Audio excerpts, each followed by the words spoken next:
along the English Channel coast. So here we could potentially see gusts of 45, even up to 55 miles per hour on the most exposed coasts. Quite a cool picture out there as well, so temperatures ranging from around 15 to 17 degrees Celsius for many, possibly 19 or 20 if we do see any sunnier breaks. Now, the strongest winds will be, as I say, on the south coast of England, and they will transfer their way eastwards as we go into the evening towards kind of Sussex and Kent. Further north, the winds will be much lighter, but we could see some heavy downpours for northern England, parts of North Wales and the North Midlands, possibly turning thundery late afternoon as well. For Scotland and Northern Ireland, it's a fairly cloudy picture for the rest of Saturday. Showers or longer spells of rain, but there'll also be some dry interludes as well. We could even see some late sunshine across parts of Northern Ireland, Devon and Cornwall and Pembrokeshire as well before the sun sets, so a much drier end to the day here. The showers and the rain will tend to ease as we go through the course of tonight, becoming more confined to northeastern parts of Scotland, with some heavier rain coming back into Northern Ireland by the end of the night. But temperatures not falling away too far, quite a mild night, generally speaking holding up into double figures. Now in the east of the UK, eastern Scotland and eastern England, it should be a bright start to the day on Sunday. Plenty of sunshine first thing, so do make the most of that. It will fade and turn hazy as we go through the course of the day. Further rain coming into Northern Ireland, particularly western Scotland, into the afternoon. Here it could turn quite heavy and prolonged, as well as northwest England and North Wales. Further south and east, though, a much warmer day to come. Expect warm spells with the odd rude interruption. Boxed Boilers sponsors the weather on GB News.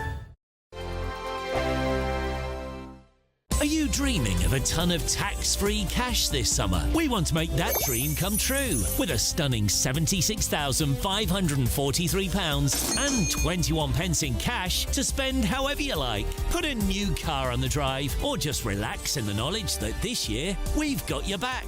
For a chance to win, text cash to 63225. One entry costs £2.50 plus one standard network rate message. Or text bonus to 63225. 5 entries cost £5 plus one standard network rate message. Go to gbnews.com/win. Entries start at £2.50. Call 0903 686 3232. Calls cost £2.50 plus your network access charge. Or post your name and number to GB21 PO Box 8690 Derby DE1 9TT. UK only. Entrance must be 18 or over. Lines close at 4 p.m. on the 26th of June. This is a network giveaway. Entries will be pooled. Please check the closing time if listening or watching on demand. Good luck. From court mornings to warm family brunches, from football to tennis in the car, in the kitchen. GB News Breakfast is there with the stories you need and the conversations that matter. Anyway, let's talk business. Well, it has been a historic night in British politics. It's astonishing, isn't it? We're here again to start your day just right. GB News Breakfast. Every morning from 6 a.m. Only on GB News. Britain's news channel. Exciting news. Every Friday, my Patrick Christie's Tonight Show is going to have a twist to it. We're welcoming some special guests. You. That's right, on Fridays I'm going to be doing my show in front of a live studio audience because this show is about you and what you have to say. It's going to be the same big debates, same big topics, same big opinions, but every Friday night at 9 p.m. you are invited to come on down to Patrick Christie's Tonight to be a part of the action. Only on GB News, the People's Channel, Britain's news channel. I've been in Westminster for a long time, but I know that though power may be here, its effect on people's lives is across the whole of the country. We may be where rules are made, but it's where they're implemented that matters. Join me, Jacob Rees-Mogg, for forthright and frank discussion on where Britain has come from, where it's going, and where it will end up. That's State of the Nation, Monday to Thursday, 8 to 9 o'clock. Vox Populi, Vox Dei.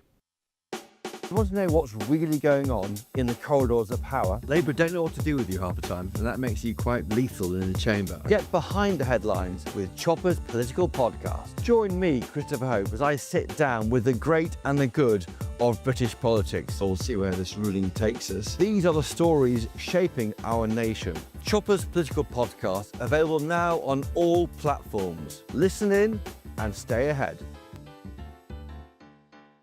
GB News is completely unique in the way that we interact with our viewers.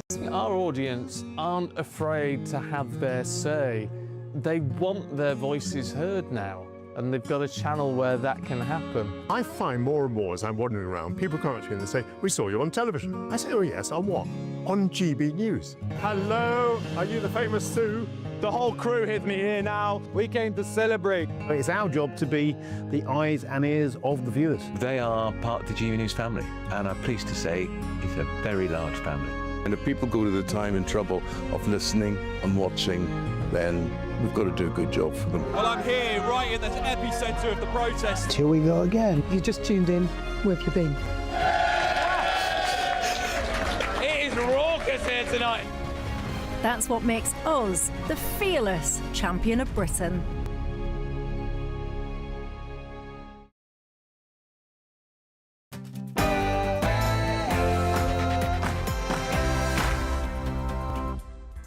Hello, good afternoon and welcome to GB News. We're live on TV, online and on digital radio. I'm Nana Akua, and for the next 2 hours, me and my panel will be taking on some of the big topics hitting the headlines right now. This show is all about opinion. It's mine, it's theirs, and of course it's yours. We'll be debating, discussing, and at times we will disagree, but no one will be cancelled. Joining me for the next few hours, former Foreign Office Minister and author Mark Field, and also Labour advisor, special advisor, is a former special advisor, Paul Richards. Right, coming up in my niggle. We shall fight in the hills. We shall never surrender.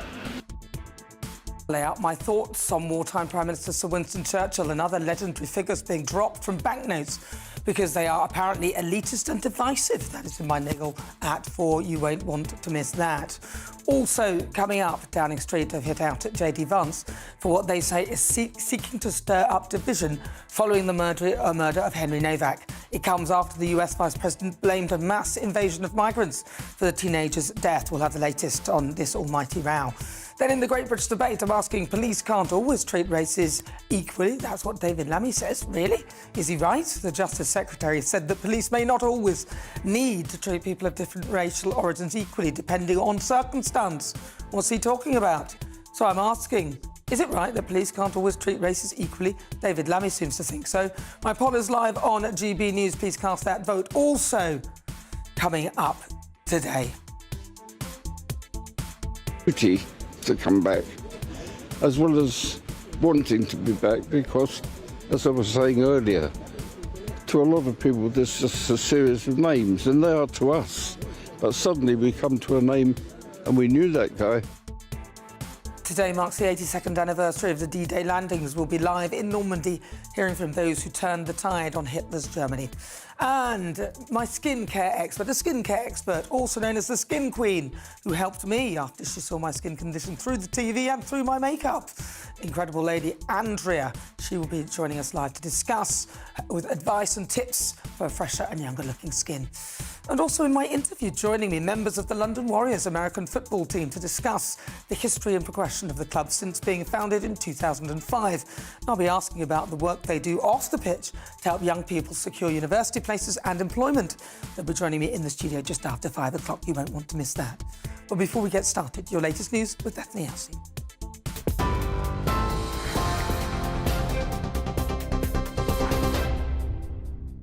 Good afternoon. Your top stories from the GB newsroom at 3:02. Downing Street has hit out at people seeking to stir up division after JD Vance's comments on the murder of Henry Novak. The US Vice President has blamed the fatal stabbing of the 18-year-old student on the mass invasion of migrants, saying the only response was so-called righteous anger. Mr. Novak's family have repeatedly said they don't want his death to be used to create further division. Meanwhile, 4 men have admitted charges of violent disorder after police came under attack during protests in response to Henry Novak's death.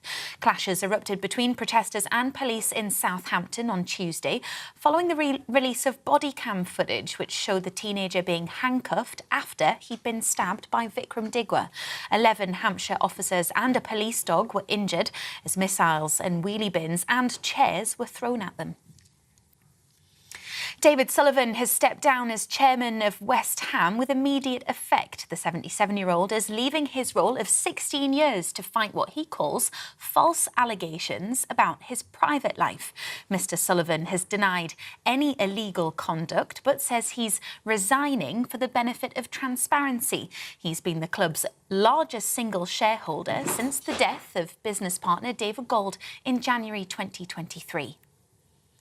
A man who stabbed a 32-year-old to death over debt has been jailed for life with a minimum term of 17 years. Fawaz Abdul Karim fatally stabbed 32-year-old Daniel Manuel in Vauxhall in South London last July. The pair had been at a nightclub before returning to the killer's flat, where he attacked Mr. Manuel, stabbing him 3 times with a kitchen knife. Some of the last surviving D-Day veterans have been commemorating the 82nd anniversary of the Allied invasion of northern France in World War II. This year's events will be the first since almost 100 more names were added to the British Normandy Memorial. That lists troops who died in the campaign. Mark Atkinson from the Royal British Legion says it's not on the scale of commemorations 2 years ago, but it's no less important. It's a very different affair today. Fewer veterans with us. I think we've only got about 8 or 9 British veterans of the D-Day landings with us. It's really important that as a society we come together, we remember the service and the sacrifice of those incredibly brave young men all those years ago. And that's what we'll be doing today. There are events happening across Normandy, but also back in the UK, where people are commemorating the 82nd anniversary of the D-Day landings. And the King and Queen have attended the wedding of the Princess Royal's son, Peter Phillips, in Gloucestershire. They were joined in the village of Kemble by the Prince and Princess of Wales, Mike and Zara Tyndall, and the Duke and Duchess of Edinburgh, although Harry and Meghan were notably not in attendance. Members of the public gathered by the church to see Phillips marry NHS nurse Harriet Spurling. Those are your latest headlines from me, Bethany Elsey. I'll have more for you in half an hour. Tune in to GB News Radio wherever you are. Online, on DAB Digital Radio, on TuneIn, on Radio Player, on Nation Player and on your smart speaker. Just say, play GB News.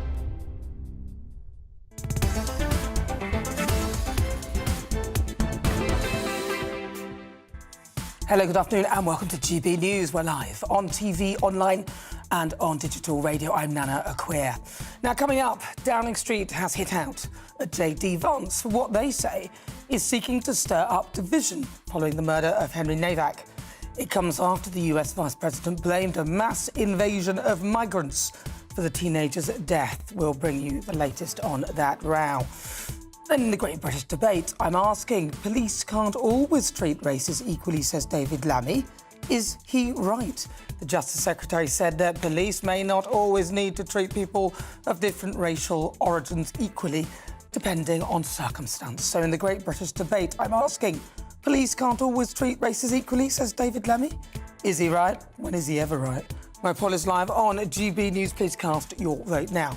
And then in the next Great British Debate, I'm asking, is Lord Hermer being divisive over his comments on Reform UK? Now, he's the Attorney General and he claimed that Reform UK would let migrants drown in the Channel through their plans to ditch human rights laws if they were to be taken to power. Honestly, I mean, what is he on about? So in the Great British Debate, I don't know, you might think that Lord Hermer has a point. Or do you think that perhaps he's being divisive over his comments on Reform UK? And a skincare expert, also known as the Skin Queen, who helped me after she saw my skin condition through the TV, through my makeup. She helped me improve things and she'll be joining us live in the studio to discuss this. And she's got some advice on tips for fresher and younger looking skin. You won't want to miss her. That is all coming up. As ever, send me your thoughts, post your comments, gbnews.com/your say, or scan that QR code.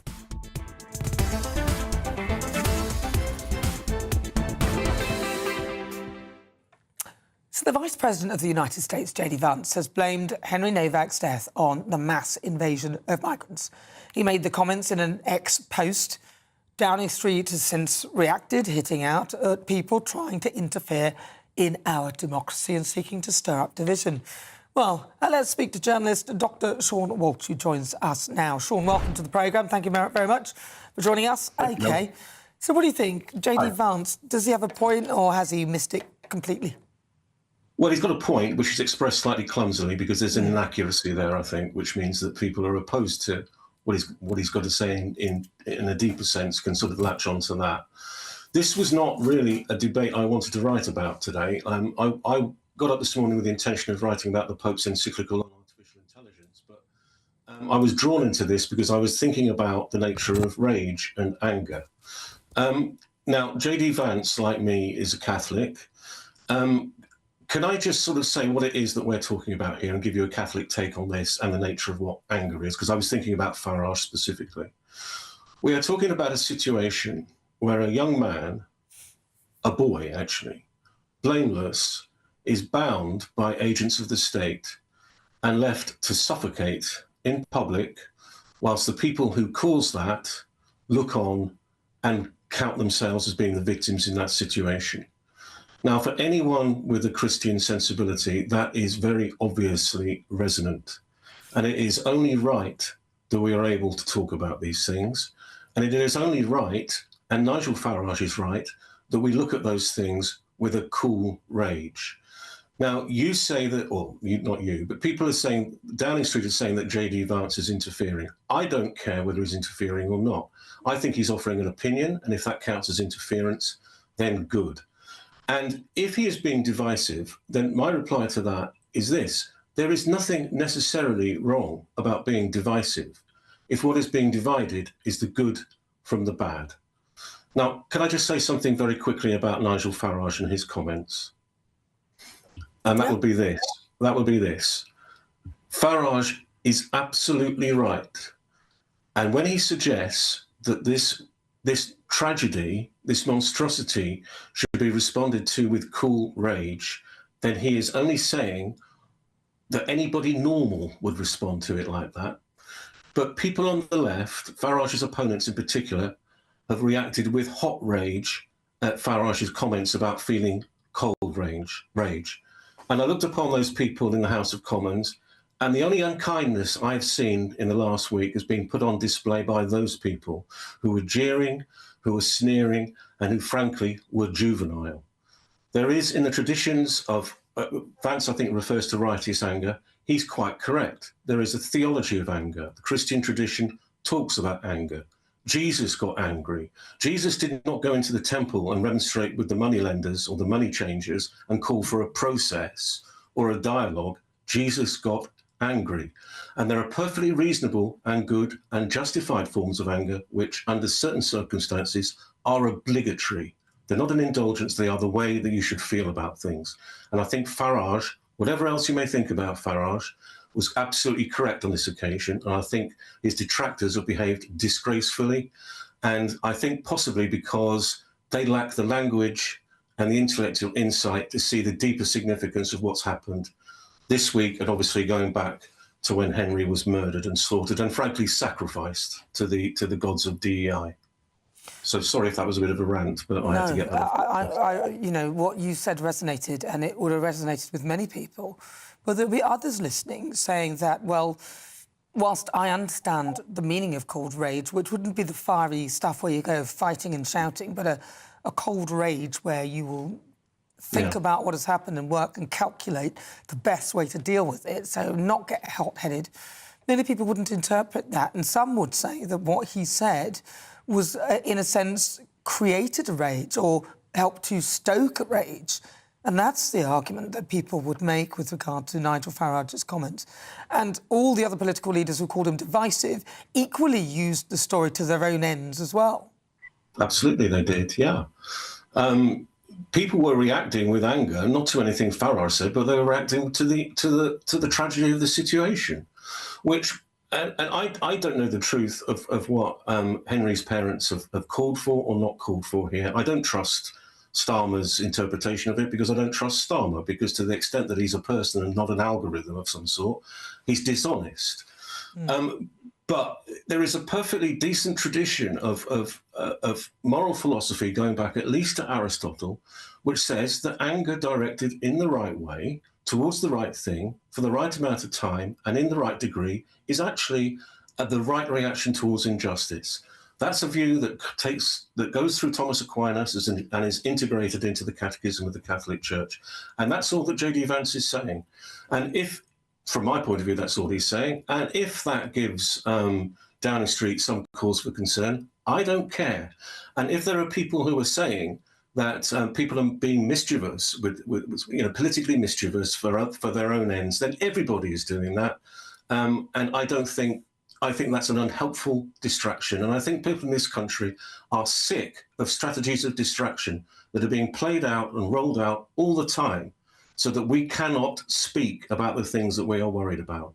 We are in a political culture now where people cannot speak the truth as they see it because they have internalized the precautionary principle and they're worried about what's going to happen to them.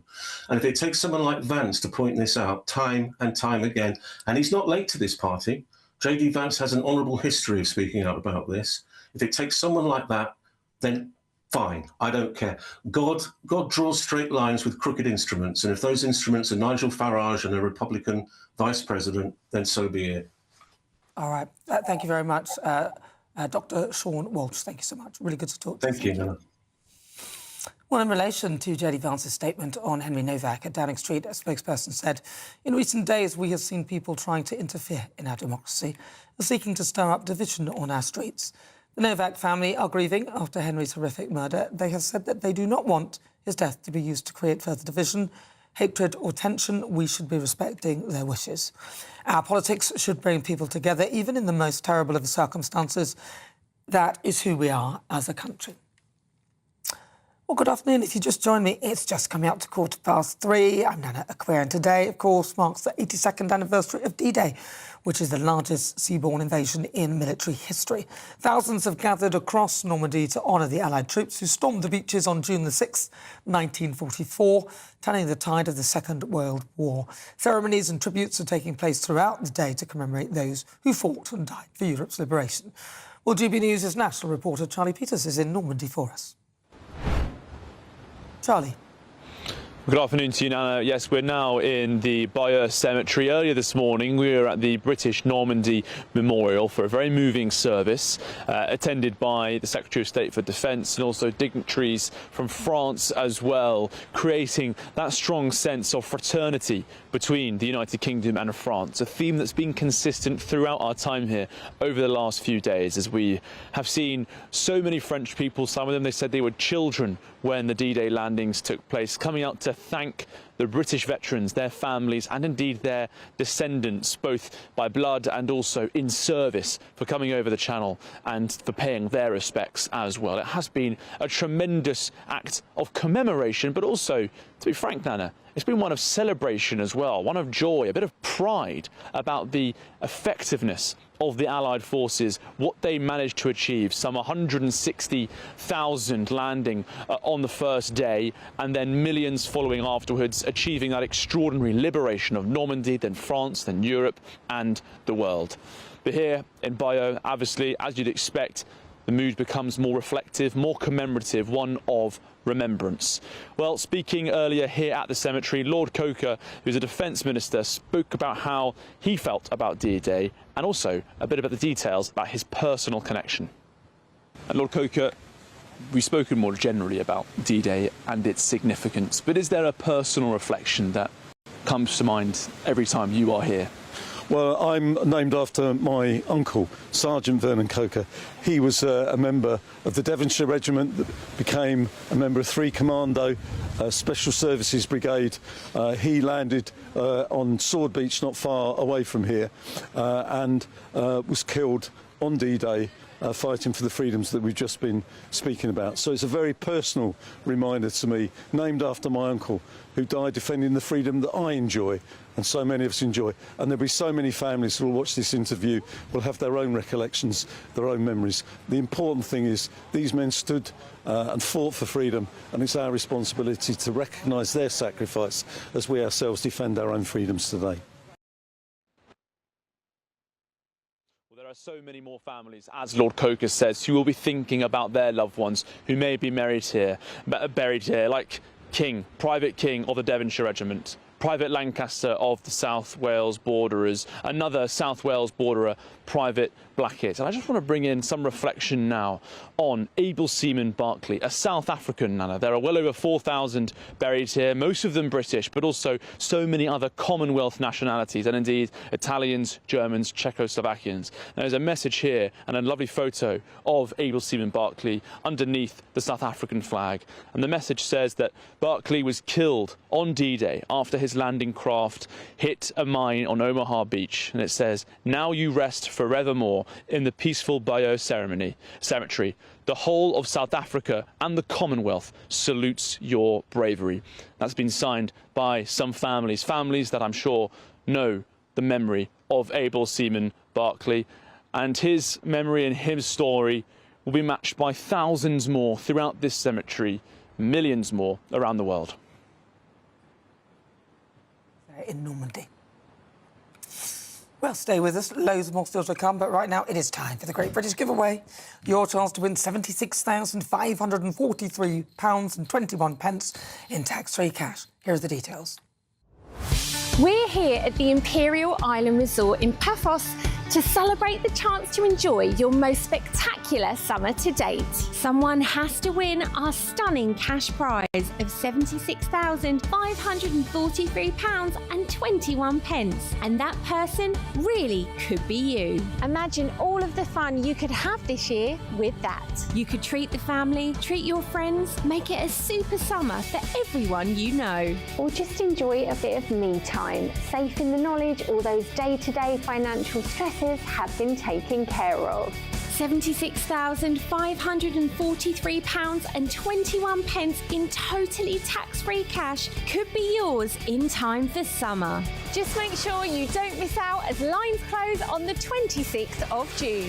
For a chance to win, text cash to 63225. One entry costs £2.50 plus one standard network rate message. Or text bonus to 63225. 5 entries cost £5 plus one standard network rate message. Go to gbnews.com/win. Entries start at £2.50. Call 0903 686 3232. Calls cost £2.50 plus your network access charge. Or post your name and number to GB21 PO Box 8690 Derby DE1 9TT. UK only. Entrance must be 18 or over. Lines close at 4 p.m. on the 26th of June. This is a network giveaway. Entries will be pooled. Please check the closing time if listening or watching on demand. Good luck.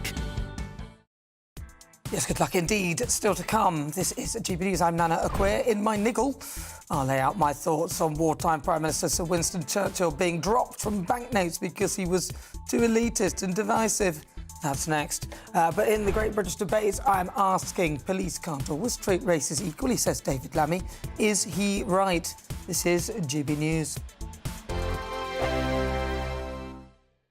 Welcome to Free Speech Nation with me, Josh Howard.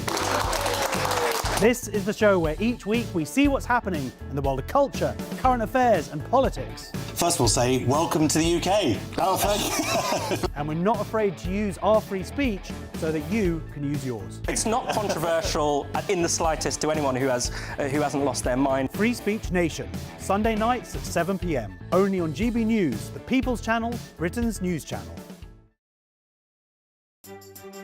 Some people enjoy lazy Sunday mornings, but not me. What's the truth of the matter? So that's a very live question. Would you support him if he waters down these plans? Before the spin sets in, I'll be getting to the truth. This is personal. No soft questions, no easy answers. It's one thing if the state has rules in this country. It's another thing whether the police and others actually police them. Setting the agenda and holding those in power to account. You can't really blame her if the system is set up this way. You will not want to miss it, trust me. The Camilla Tominey Show, Sundays from 9:30, only on GB News.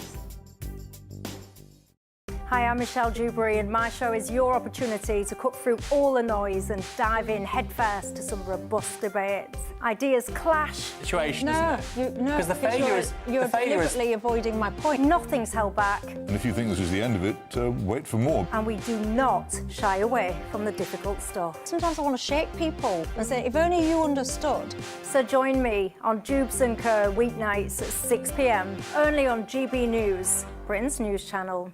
Britain deserves a newsroom that puts the facts and your voice first. Well, and that's what you get on GB News. Lively debates, lively conversation. And we're not afraid to hold power to account. And each other. So join me, Andrew Pierce. And me, Miriam Gates, for Britain's Newsroom, weekdays from 9:30 on GB News. Westminster's full of talk, but out here, it's the real world. Am I allowed to talk now? No, that's it. This is where it matters, real people and real lives. That's what politics is all about. In fact, has Trump made a good start? No. Straight answers, no spin, and just a couple of pints. How many fingers have I got up? About 10. So join me for Lee Anderson's Real World every Friday at 7 p.m. only on GB News. The People's Channel, Britain's news channel. I've been in Westminster for a long time, but I know that though power may be here, its effect on people's lives is across the whole of the country. We may be where rules are made, but it's where they're implemented that matters. Join me, Jacob Rees-Mogg, for forthright and frank discussion on where Britain has come from, where it's going, and where it will end up. That's State of the Nation, Monday to Thursday, 8 to 9 o'clock.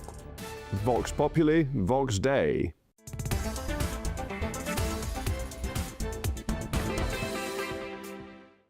Good afternoon and welcome to GB News. We're live on TV, online and on digital radio. I'm Nana Akua. It's just coming up to 25 minutes after 3 o'clock and it's time now for the Great British Debate this hour. And I'm asking, well, police can't always treat races equally, says David Lammy. Is he right? In the wake of Henry Novak's murder, the Justice Secretary, David Lammy, has complained that police may not always need to treat people of different racial origins equally and suggested that there could be a cultural circumstance in which officers might treat someone from an ethnic minority differently. So for the Great British Debate this hour, I'm asking, police can't always treat races equally, says David Lammy. Is he right? Well, joining me now is former Foreign Office Minister and author Mark Field and also former Labour advisor Paul Richards. I'm going to come to you, Paul Richards. Your top is the same colour as my first ever car, a banana yellow left-hand drive Cortina Mark III. Excellent. What does that tell us? I'm not sure, I'm really. not sure. No. I mean, Lammy is, I think, a little bit cat-handedly weighing into this debate. I get what he's trying to say. He did preface his remarks by saying very clearly, justice must be blind. You know, obviously we are equal under the law. Well, that's a contradiction in terms, isn't it? And that's the point he was making as his starting point. And then he was suggesting that I think there are circumstances whereby there are sensitivities that need to be taken into account so that the police do not necessarily weigh in on situations that make things worse. I think he said that something about arresting a Jewish person on the Sabbath, or, you know, because it's Saturday and they don't, or you wouldn't question somebody who's Jewish on a Saturday because it's, you know, I'm sorry, but that's ridiculous. Well, I think the guidance for the police has to be common sense, and if there is obviously they're pursuing a criminal or they're, you know, trying to go down the route of stopping a crime from happening in the first place, then that shouldn't take any account at all of whether it's the Sabbath or not. And I'm sure we're going to be talking about ceremonial knives as well at some point, and I don't think, you know, religion should be an excuse for carrying a dangerous weapon just because it says it's so in some religious text somewhere. So the law has to be not only blind but also commonsensical. And the most important thing for me is that we police by consent in this country. It's not a state institution. It's something that should be citizens in uniform, and they should be doing it with the consent of the public. So if the public lose confidence in policing, that they are going to be treated in some way unfairly, then the whole system starts to crumble as a result. So can you think of a circumstance where you wouldn't treat people equally then? Because that's what he's saying. Well, I think all he's saying is that you have to take into account things like institutional racism, and so that, you know, to say that everyone's the same... Why? If I'm a thief, I'm a thief. If I'm black, white, whatever, I'm a thief. If I've stolen something, I've stolen something. Who cares what colour I am? It's irrelevant, isn't it? I mean, the law is the law. The law is meant to be colourblind, and everyone is equal under the eyes of the law. So why is he saying, as Justice Secretary, that there are circumstances where you might not do that? I'm going to come to you, Mark Field. He's almost actually justifying what Nigel Farage said. We have got a two-tier justice system, if he's right. I mean, listen, there is a long shadow, I think, of the Macpherson report that took place in 1999. It was published in 1999 in the aftermath of the Stephen Lawrence murder, which asserted that somehow there was institutionalised racism within the Metropolitan Police. And the trouble is, I think that other elements of the public sector have gone down the same route, whether it's medical professionals in relation to the number of their patients who because of for colour reasons, saying well, schizophrenia is more likely amongst the black population, for example. So this, I think, is the nub of the problem, that you've allowed a whole lot of the public sector in the aftermath of this whole notion of institutionalised racism, which I've never really, to be honest, agreed with. There's no such thing. I think it is. It's individuals being racist who then outsource their racism to a structure or an institution, because then it's not their fault. I absolutely agree. But I think once we went down that route, and it is almost 30 years ago now that we have talked about the idea of institutionalised racism, it is no surprise that we've had what has happened. And I think what is interesting, and the tragic events that have all come to a head, I mean, obviously it took place in December, but the court case came to a head at the beginning of this week.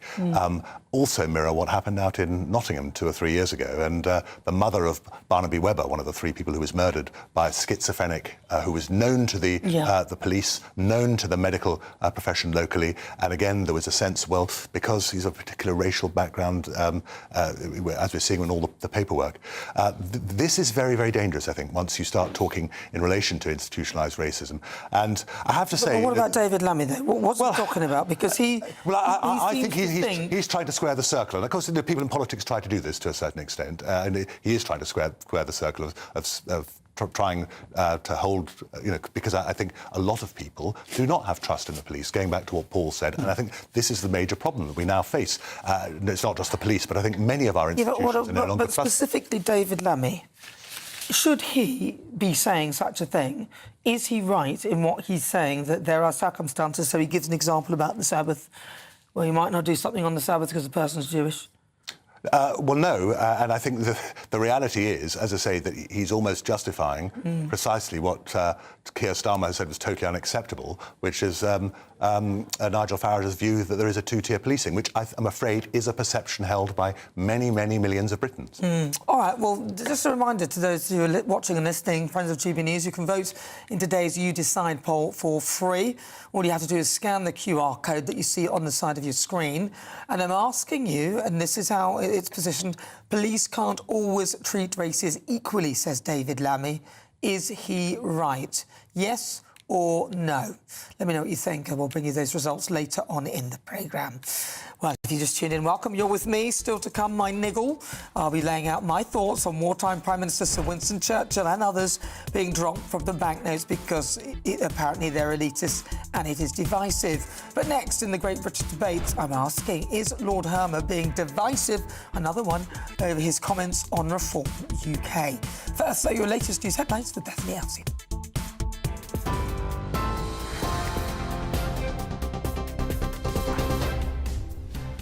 Good afternoon. The headlines from the GB Newsroom.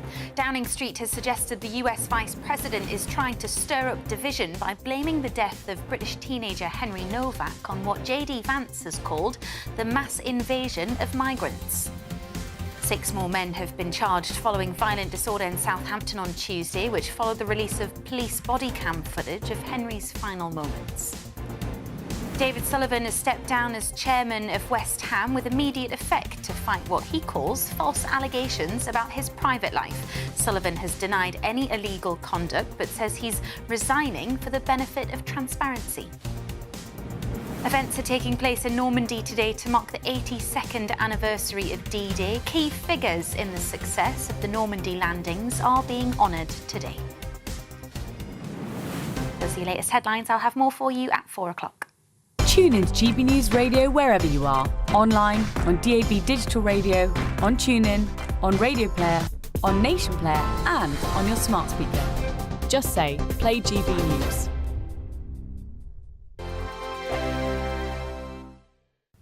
Hello again and welcome to your latest GB News weather update from the Met Office.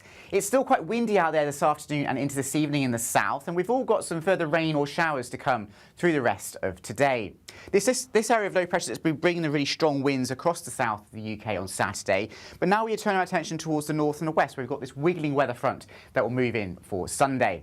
So another windy evening to come across the English Channel coastal regions, but the winds will slowly ease as we go into the course of tonight. The showers will also tend to become a little bit more confined to more northern and eastern parts of the UK, particularly northeast Scotland, with some heavier rain returning into Northern Ireland later in the night.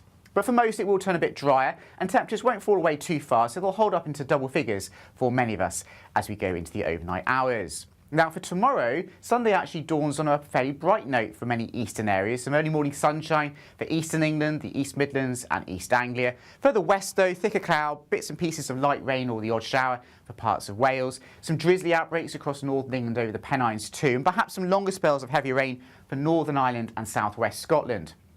Further north and west, well, a big mixture of cloud and showers basically for northwest Scotland. Brighter skies though, at least initially for Aberdeenshire and Moray. As we go through the course of Sunday, it turns increasingly wet for parts of Scotland and Northern Ireland. The rain, a bit kind of showery in nature, will also start to come into parts of North Wales and North West England. And here it will be quite a breezy day, so the potential for winds to get quite close to gale force in some exposed coastal regions. Higher temperatures though than on Saturday, perhaps reaching 23 or 24 in the best of any brightness in the south and the east. The rain continues to make its way erratically and quite slowly south and eastwards on Sunday evening, so turning wet for some parts of the Midlands and central parts of the UK. As we go into Sunday night, a fairly wet day to come in the south on Monday, and generally a changeable week ahead with showers or longer spells of rain. From the school run to the home run, watch a new show for all of Britain. So he can say whatever he wants. A straight talking show where all voices are heard. And, you know, when are we going to stop talking about smashing the gangs and actually do it? With the stories that matter from every part of our country. There's a bit of a crash landing there for your Chancellor. Bold, fearless and standing up for you. That's me, Martin Dordme, 3 p.m. till 6 p.m, weekdays, here only on GB News. The People's Channel, Britain's news channel. You want to know what's really going on in the corridors of power? Labour don't know what to do with you half the time, and that makes you quite lethal in the chamber. Get behind the headlines with Chopper's Political Podcast. Join me, Christopher Hope, as I sit down with the great and the good of British politics. We'll see where this ruling takes us. These are the stories shaping our nation. Chopper's Political Podcast, available now on all platforms. Listen in and stay ahead.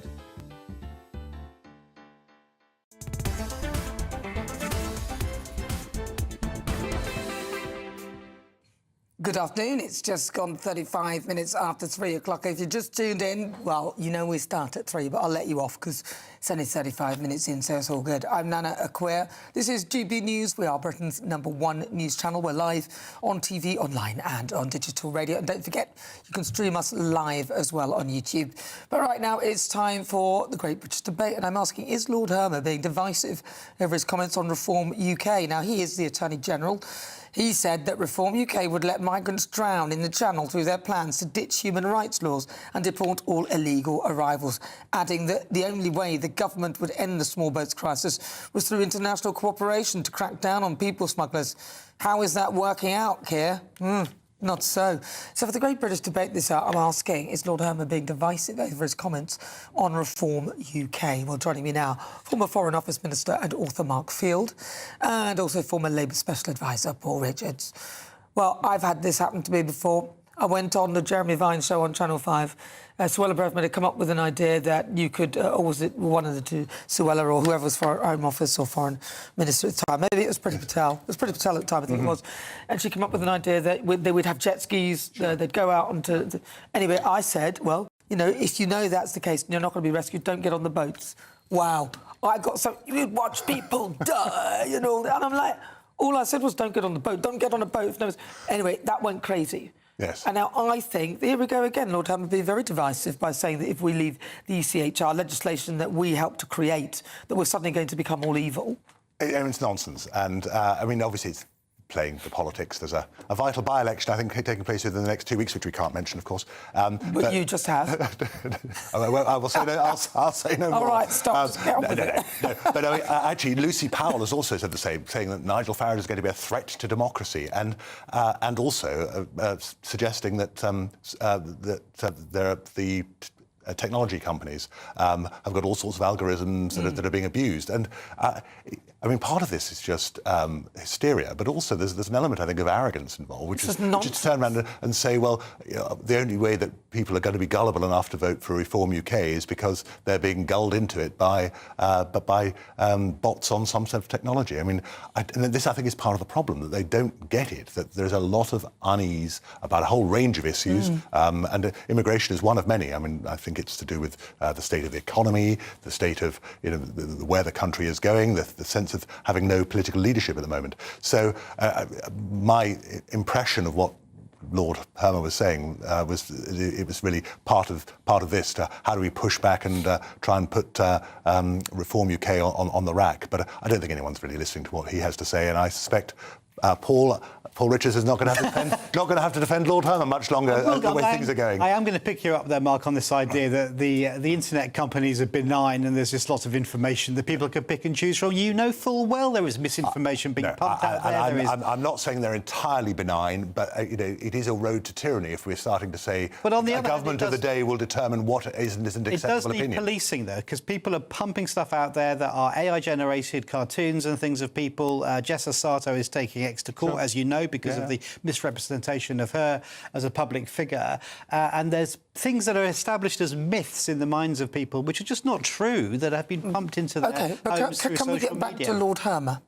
Well, I don't think he's being deliberately divisive. I mean, it's perhaps not the choice of words I would have put into his mouth. Of course he's being deliberate. He is highlighting, as he sees it, the need to tackle this issue very much upstream before the boats are anywhere near the channel. And I think there's something in that we do need international cooperation, and we do need to have a situation where people are not coming anywhere near the channel to start with. But the legislation, he will know perfectly clearly that the legislation within the ECHR makes it now impossible to stop people from actually coming into our country in the way it is. And the reason they're coming is simply because of, and we all know it's because we're offering a string of benefits. And that is, but we know that. We know that. He would argue it's about the rule changes since Brexit as well. It makes it harder to deport people. So he would say there are legal barriers. Not really. I mean, the Dublin Agreement only changed things slightly, but we very rarely used it. That's not the point. He would make that case, wouldn't he? And no.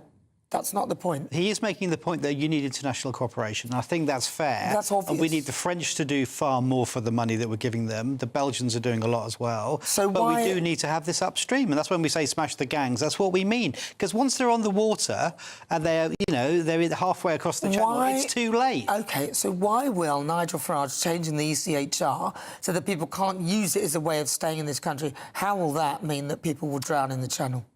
Well, you'd have to ask Lord Hermer what he meant precisely by that. But I think this is the point that he made, so I'm asking you what you think. I think the idea that Reform have this sort of magic bullet and just simply go into some sort of constitutional change that Parliament votes through and somehow the situation will be rescued, I think is a nonsense. It's an easy solution, but I don't think it would lead to any kind of great change.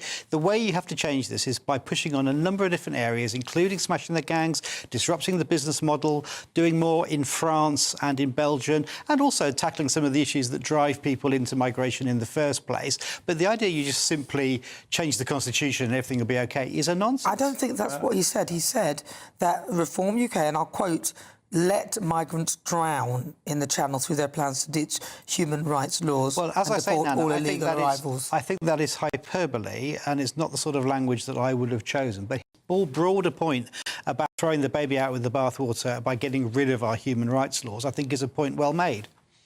Listen, the trouble has been, and I've seen it sort of when I was in Parliament, that there were promises made, and it was made in the Conservative time, of course, about reducing to tens of thousands, having a hostile environment towards immigrants, stopping the boats was for Rishi Sunak, then smashing the gangs. And the trouble is, none of these things have been achieved.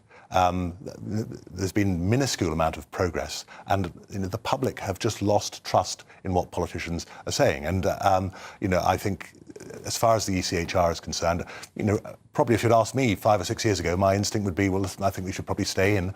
I'm now of the view we do need to have. We need to get out. I'm not suggesting it's going to, either in day one or even in the immediate term. Would you come out completely solve the problem? Would you come out completely? Well, I think the ideal thing would be to try and have a a broad renegotiation.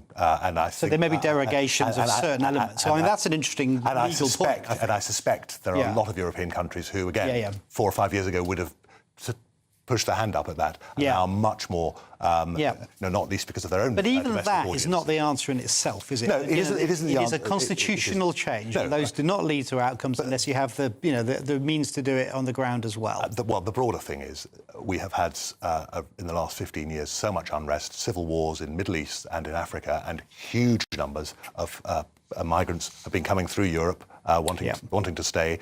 It's not just an issue, obviously, here for the UK, but we're at the far end of Europe, and they will have gone through a number of safe countries before reaching our shores. All right, well, listen, I think it's absolutely ridiculous that Lord Herman should be making such an absurd claim with regard to Reform UK. I don't see how he thinks that, especially as, well, the rules for the human rights legislation, a lot of it was drafted by the British, so it's not as though we would leave that and not create something that would be more, would be better suited and more appropriate for the time that it's now. So that is divisive, Lord Herman, if you're watching. It is divisive, and it's everything that you've claimed that Reform UK are doing. You're doing it with that very language right there, and it is really unhelpful. Perhaps you could get on with your job and sort out the ECHR, change it in a way that doesn't mean that we are literally being, well, you know the word, I'm not going to use it, but we are being inundated from people from all over the world, and they're able to stay here despite not even putting anything into this country. I think it's an absolute shocker. Anyway. And save some money by getting rid of that ridiculous Chagos agreement. For God's sake. And what were you doing with that one as well? Well, let's not go into that because it will take ages. Right, stay with me because coming up, skincare expert Andrea Vassalou, also known as the Skin Queen, who helped me after she saw my skin condition through my makeup on the TV. Yes, amazing. Laser eyes. She'll be joining me live in the studio to give you her latest advice. She is, of course, award-winning. But first, if you're in search of some holiday sun, here's the forecast.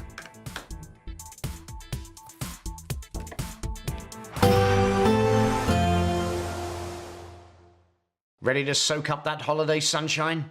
Won't we need some cover? No worries. All sorted. All Clear Travel Insurance sponsors GB News Travel Destinations Forecast.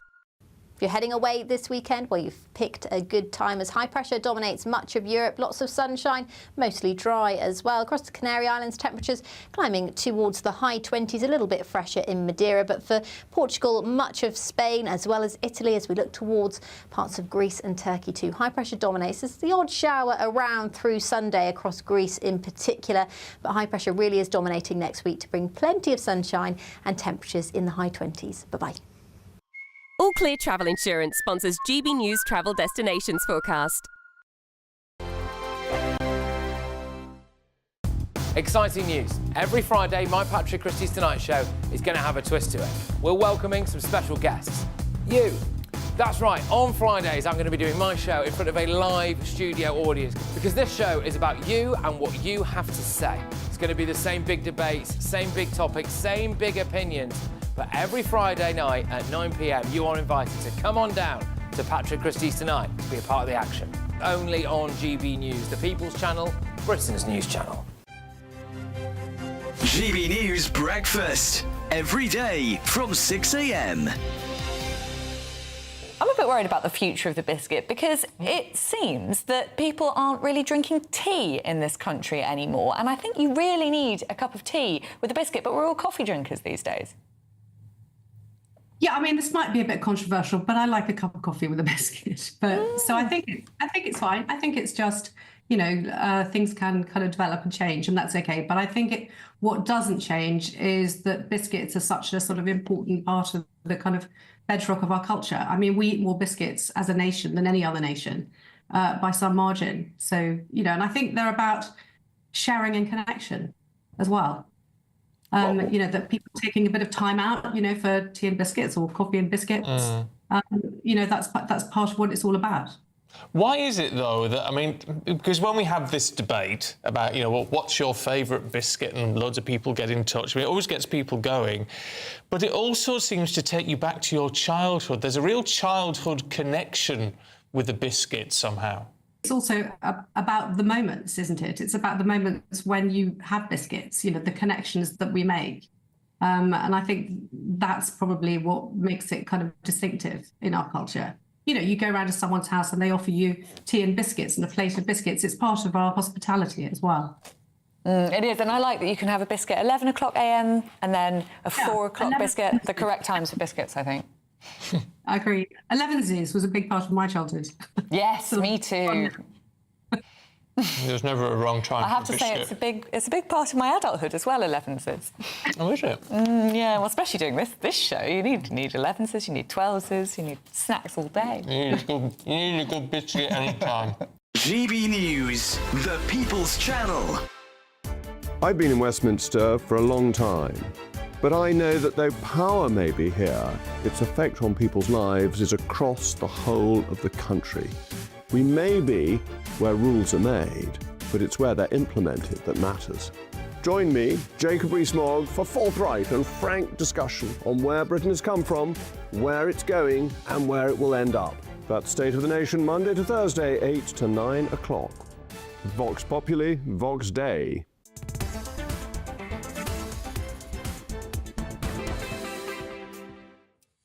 Hello, good afternoon. Welcome back to GB News. If you just tuned in, you know we start at 3. I'm being very good today, though, so I won't keep going on about it. But remember, 3 o'clock, I'm Nana Akua. This is GB News. We are Britain's #1 news channel. Live on TV, online and on digital radio. Now, this is a story that is very close to my heart, or should I say very close to my skin. What happened was I was doing my show as normal, as ever, but I have this skin thing that was really burning my face and it was all cracking, and you wouldn't have noticed it on TV at all, although I wouldn't have thought you would have. I had my makeup on and everything else like that. However, luckily for me, award-winning expert Andrea Vasilou happened to be watching, and somehow she got in touch with me and worked wonders, and I'm eternally grateful. She's a skin expert. Her business has been going on for decades. She's recently won an award, so I thought it's only fair if I share the wealth and introduce you to her. It is skin expert Andrea Vasilou, otherwise known as the Skin Queen. I labelled you that because incredible. Thank you so much, Nana. Lovely, thank you. So, no, it's really good because you are not one of those massive big companies and everything else. You're a young company that's been going for decades. We have, but you've managed to survive throughout all this awful business roller coaster. The roller coaster the government has put together for us. Yes. How did you start? Why did you choose to go into skin? I think I was kind of thrown into hair skin from a very young age. I was a teenager in the swinging 60s, very influenced by sort of Bieber and Mary Quant, Vidal Sassoon. And I started in hairdressing. And then from hairdressing, I progressed on to beauty therapy, where I then qualified to teach both hair and beauty. And I met my husband through the industry, and he's a manufacturing chemist. That's handy. Yeah, absolutely. So as I had clients with various either hair conditions or skin conditions, I would go to him and say, I'd like this product or I'd like that product, because everybody's got different skin issues, and not most products are very generic, not specialising. And I suppose in recent years, pigmentation, when I was young, I'm approaching sort of 73 this year. Wow, 73. But you look great. I don't know where the years have gone. I don't know where the years have gone, Nana. But when I was young, pigmentation was really for the middle-aged, menopausal women, so forth. But today, a lot of youngsters also have pigmentation problems, and that's due to using the wrong products, harsh products. And I've always been really very health conscious, so all our products are health orientated. What did you see in my skin when you were watching on the TV? Okay, well, I saw a beautiful, strong woman on the TV. Very nice. Which, but your skin looked sore. It looked painful to me. Even under the makeup, you could see. Even under the makeup, and you were right. I thought, this is not right. So I tried to get in contact with you. I couldn't find a number, and I know Ingrid Tarrant, who's a huge fan of C2M. And I said, please, can you get hold of Nana and ask her whether she would be interested in me looking after her skin, because it looks painful. And it was. And it was the pain that I suppose pushed me into contacting you, it wasn't the fact that it was uneven or it was the pain. Yeah. And I could feel that pain. Wow. And that's how I reached out to you. Well, I'm very impressed. I'm glad you did, thank God. Thank you. Well, I'm glad you accepted. Thank you. So, Andrew, talk to me. You've recently won some awards. What we have, yes. Well, we won the Global Excellence Award for Best Gold-Infused Skincare Products and Cosmeceutical Brand for 2026. I'm really proud as a family business. I'm really, really proud. And have you got any advice for people? Because obviously when you go through the menopause, your skin starts changing. It does. The chemicals, the products that you've used before, suddenly your skin can reject them all. Absolutely. What are your advice? Well, I don't like harsh ingredients. I don't like ingredients that cause irritation to the skin. And during menopause, all the hormones are in balance, so our body changes. It's the biology, it's the natural way of doing it. And when you're using ingredients that strengthen your skin, so in our C2M SCR Gold range of products, we use a lot of willow bark, Salix alba. We use 24 karat gold, and it's amazing because it really, really strengthens the skin. So briefly, advice to people. You've got about 10 seconds to give some very good advice. Eat healthily. Yes. And always use protective skincare that's going to make your skin more resilient rather than a quick fix. All right, thank you very much. That is skin expert Andrea Vassalou. I call her the skin queen. There's some of her wisdom. But coming up next in my niggle, claims that Winston Churchill was elitist and divisive. Really? Come on, don't be so ridiculous. What do you think? Should he be on the pound notes and stuff like that, or should it be a squirrel?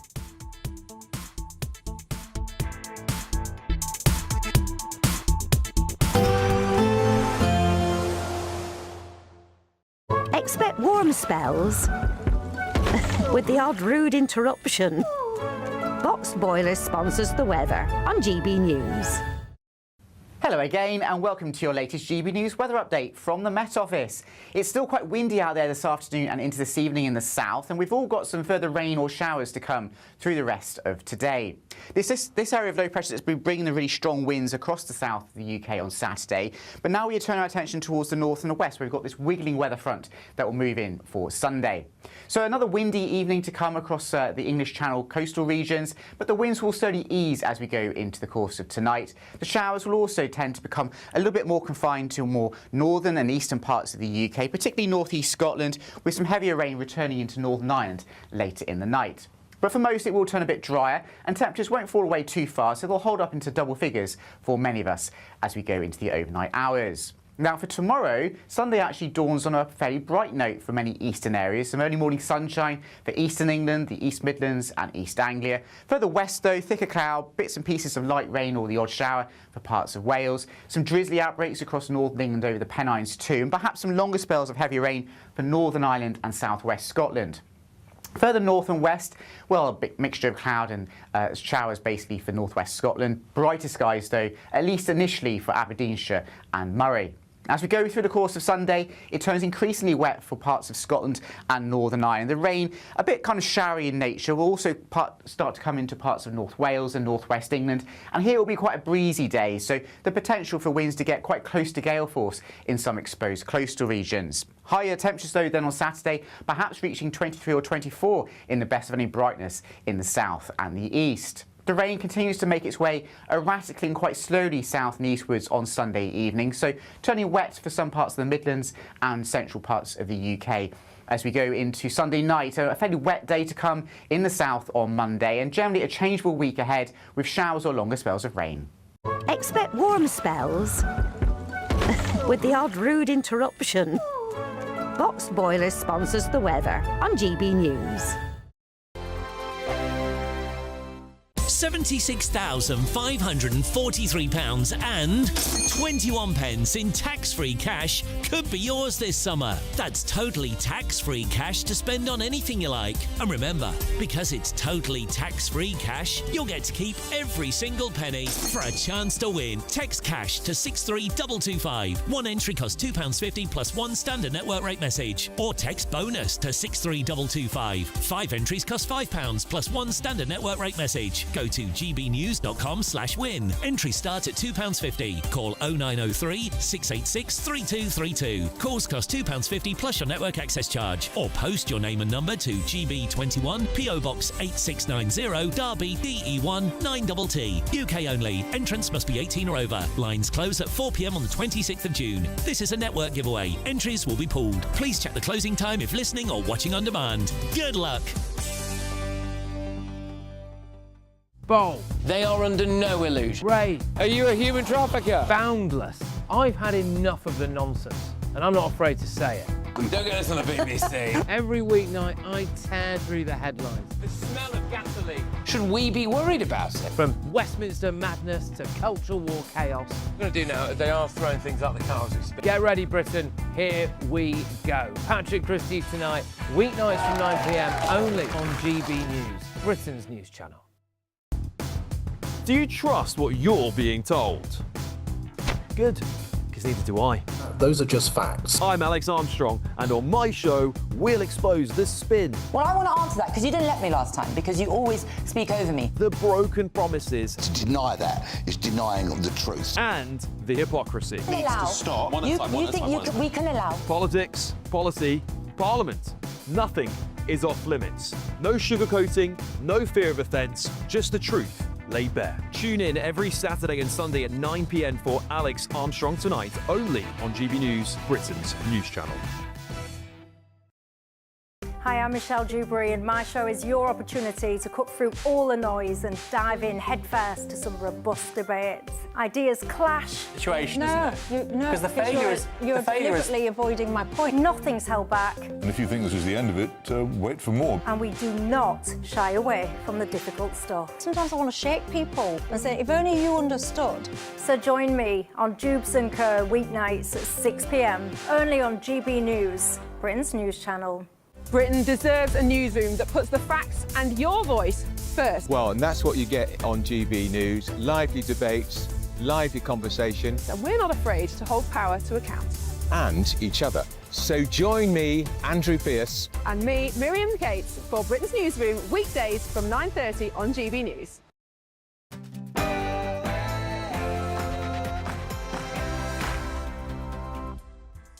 Hello, good afternoon and welcome to GB News. We're live on TV, online and on digital radio.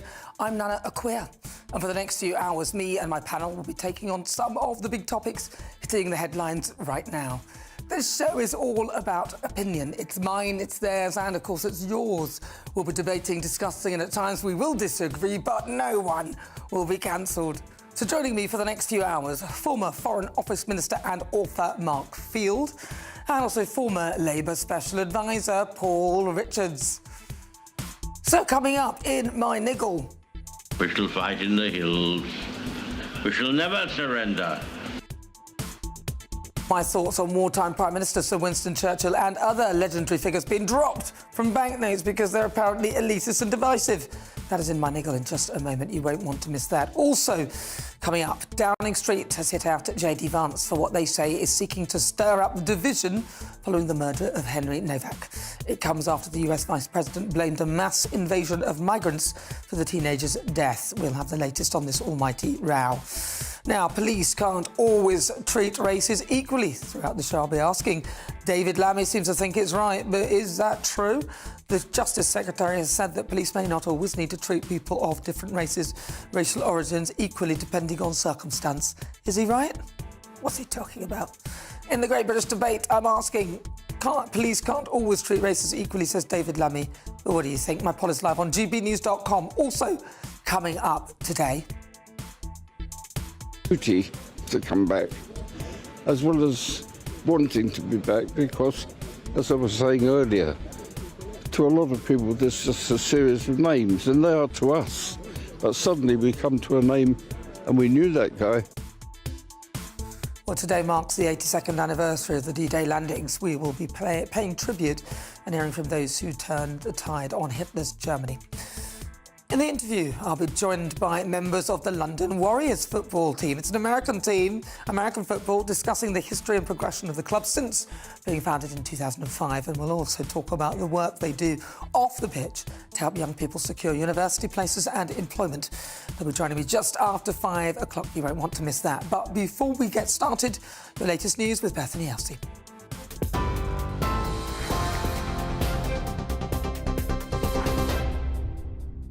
Good afternoon. Your top stories from the GB newsroom at 4:02. Downing Street has hit out at people seeking to stir up division after JD Vance's comments on the murder of Henry Novak. The US Vice President has blamed the fatal stabbing of the 18-year-old student on the mass invasion of migrants, saying the only response was so-called righteous anger. Mr. Novak's family have repeatedly said they don't want his death to be used to create further division. 4 men have admitted charges of violent disorder after police came under attack during protests in response to the Henry Novak's death. Clashes erupted between protesters and police in Southampton on Tuesday, following the release of police body cam footage which showed the teenager being handcuffed after he'd been stabbed by Vikram Digwa. 11 Hampshire officers and a police dog were injured as missiles, wheelie bins and chairs were thrown at them. A man who stabbed a 32-year-old to death over a debt has been jailed for life with a minimum term of 17 years. Fawaz Abdul Karim fatally stabbed 32-year-old Daniel Manuel in Vauxhall in South London last July. The pair had been at a nightclub before returning to the killer's flat, where he attacked Mr. Manuel, stabbing him 3 times with a kitchen knife. David Sullivan has stepped down as chairman of West Ham with immediate effect. The 77-year-old is leaving his role of 16 years to fight what he calls false allegations about his private life.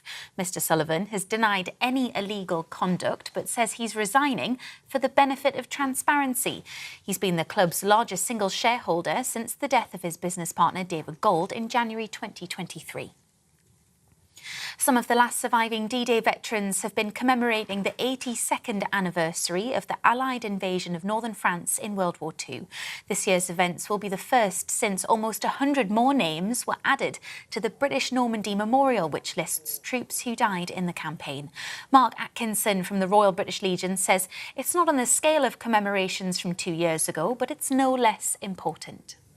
It's a very different affair today. Fewer veterans with us. I think we've only got about 8 or 9 British veterans of the D-Day landings with us. It's really important that as a society we come together, we remember the service and the sacrifice of those incredibly brave young men all those years ago. And that's what we'll be doing today. There are events happening across Normandy, but also back in the UK, where people are commemorating the 82nd anniversary of the D-Day landings. And the King's nephew, Peter Phillips, has married Harriet Spurling, an NHS paediatric nurse in the Gloucestershire countryside. The King and Queen, Prince and Princess of Wales, and the Duke and Duchess of Edinburgh all attended the wedding at All Saints Church in Kemble near Cirencester. Princess Beatrice and Eugenie were also there, but the Sussexes, Meghan and Harry, missed the event. That's the latest. I'll have more for you in half an hour. Tune in to GB News Radio wherever you are. Online, on DAB Digital Radio, on TuneIn, on Radio Player, on Nation Player and on your smart speaker. Just say, play GB News.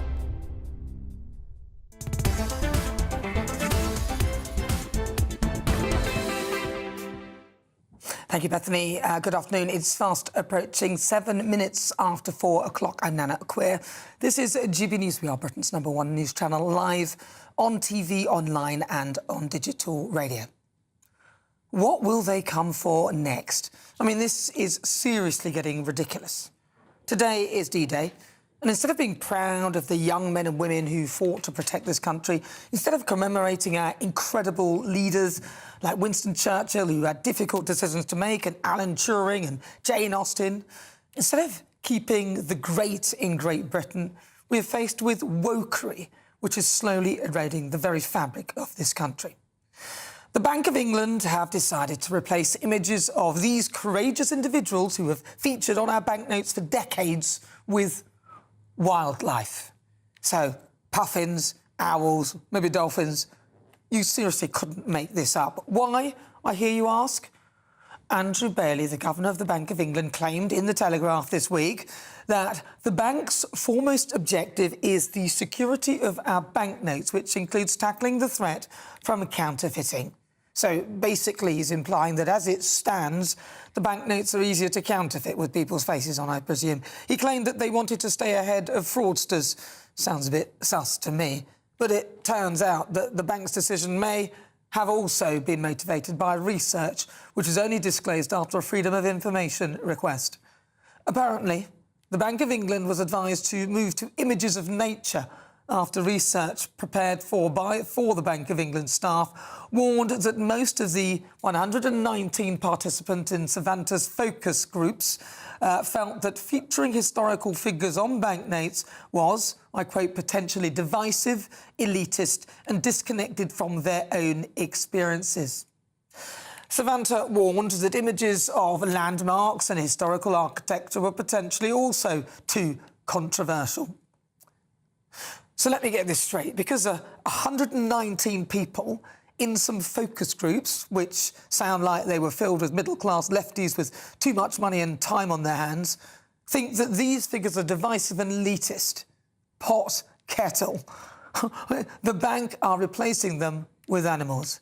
Yet they are, of course, keeping the king. I mean, I'd like to see them dare to try and remove him. I mean, you couldn't get more elite than that. No. I'm not buying into the suggestion that they're doing this because of counterfeit notes. The world has pretty much gone digital anyway. I can't remember the last time I had actual cash in my hands. No, this is wokery overload and all part of the whole decolonising the curriculum left-wing agenda. 119 people, is that all? And I bet as this was in focus groups, who's going to speak up and say something different if you're faced with a bunch of rabid lefties? One focus group member said, "There are definitely buildings in Britain that have been erected on the back of slave trade money and that might not go down well." Another one said, "It does feel like there is a kind of boomer imperialistic, you know, we're the ones who won the Second World War and saved the world feeling to the notes." As though that was a bad thing. Yeah, if we hadn't, you'd be speaking German. Researchers said that many people who took part, especially younger ones, questioned the relevance of current figures, suggesting that the theme feels outdated. I don't know where they got these 119 people from, because so far I haven't found anyone who agrees with them. It is typical that people who have benefited from the sacrifices made by others can so easily turn their noses up and have now become useful idiots. Luckily for them, because of the sacrifice of others, they can spend time on folly. I doubt they've even noticed that we are at war and our civilization is under threat. Well, thank God for those brave individuals who fought for this country. Today is the 82nd anniversary of the D-Day landings, the day that our brave men and women secured the future of this country. I, for one, are so proud of being British. Why do you think people are just clambering over each other to get to this country via dinghy? Shame on the Bank of England and its governor, Andrew Bailey, for even considering this utter nonsense. How about you focus on fixing our broken economy?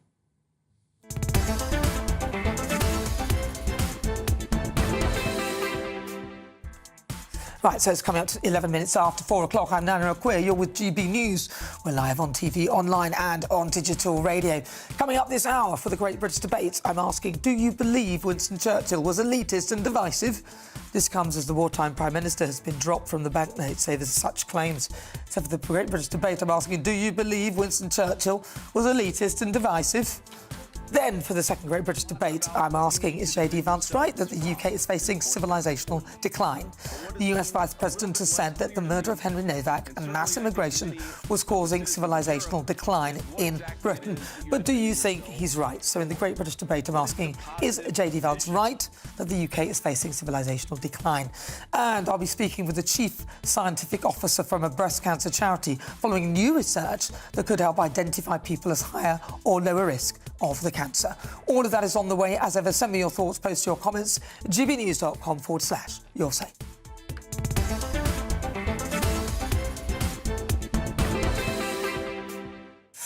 Well, I'm joined now by Director of the Sanctuary Foundation, Chris Candia. Chris, welcome to the programme. We meet again. Hi, Nana.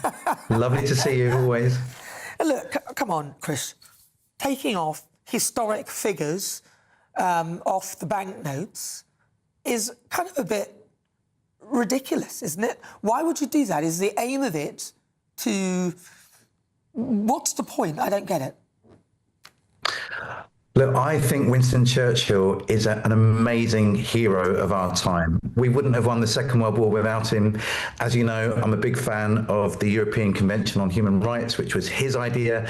So I definitely think we need to honour him, and we shouldn't in any way diminish his impact in our history. There's a huge statue to him in Parliament Square. There's a huge statue to him in Parliament.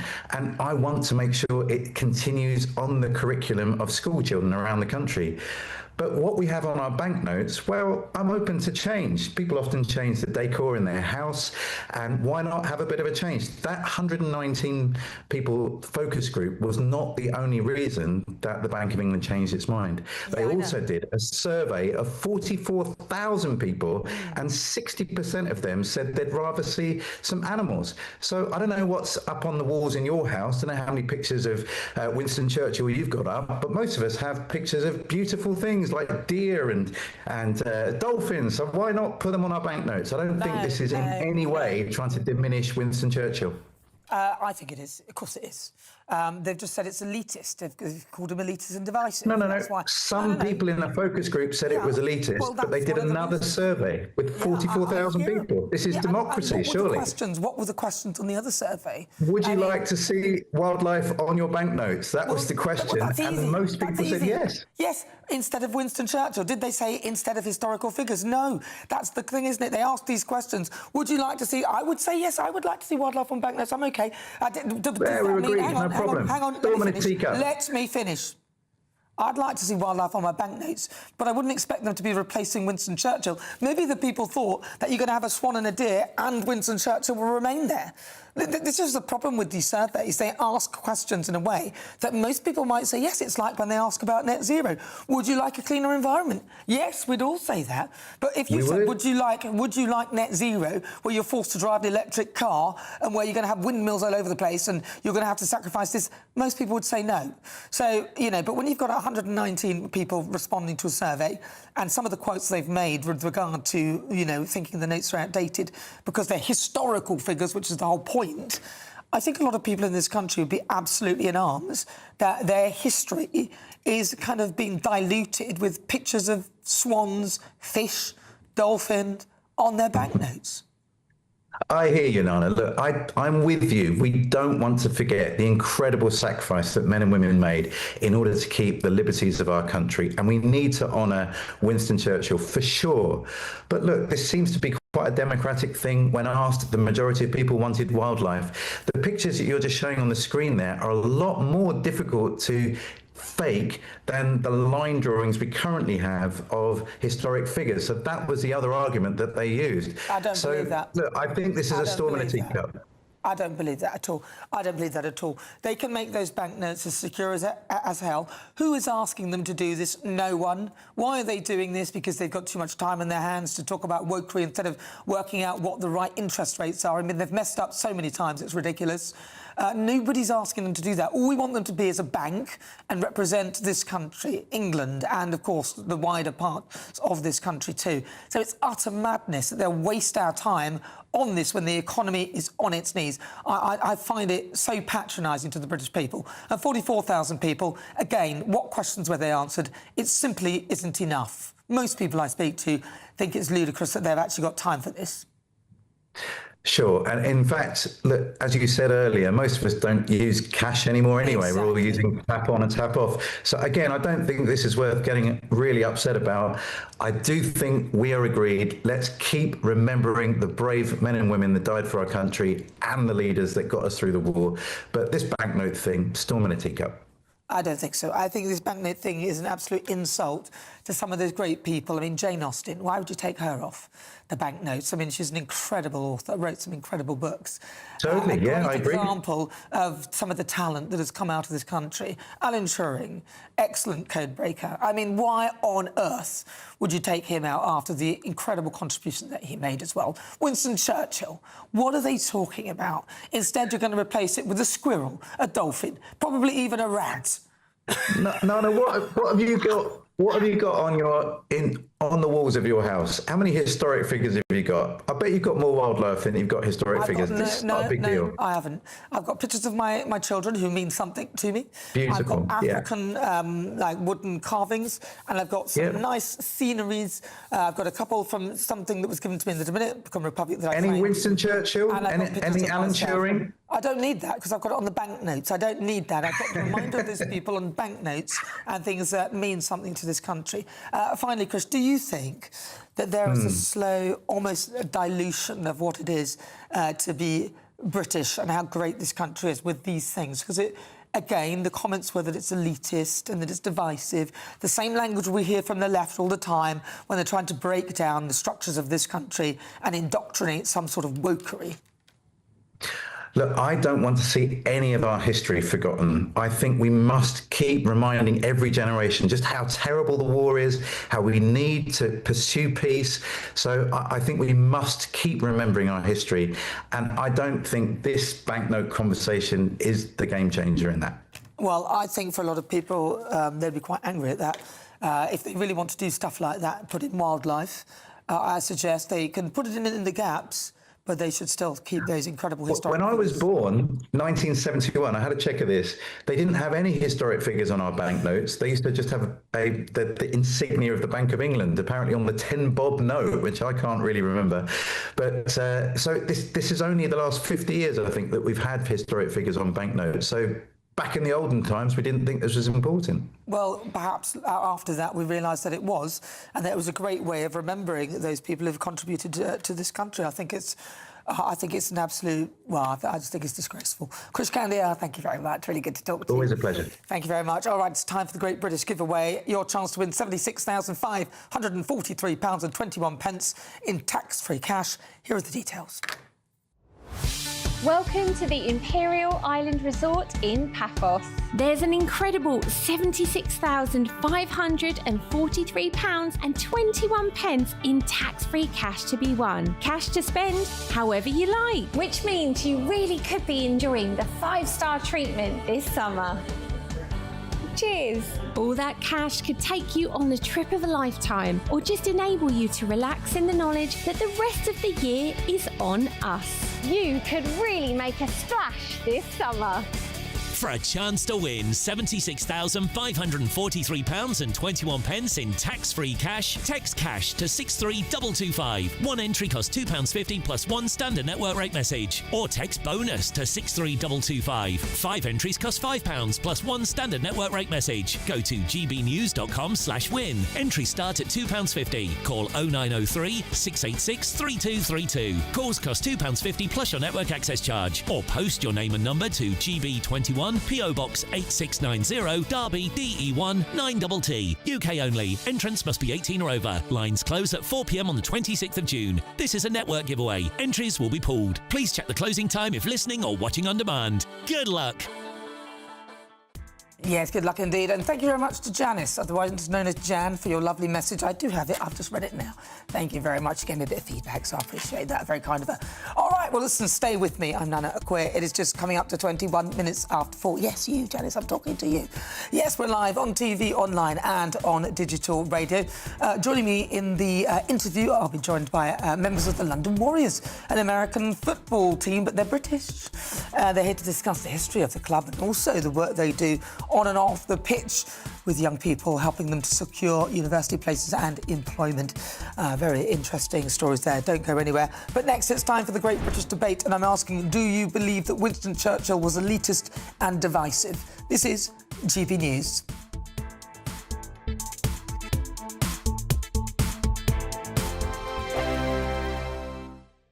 From court mornings to warm family brunches. From football to tennis in the car. In the kitchen. GB News Breakfast is there. With the stories you need and the conversations that matter. Anyway, let's talk business. Well, it has been a historic night in British politics. It's astonishing, isn't it? We're here again.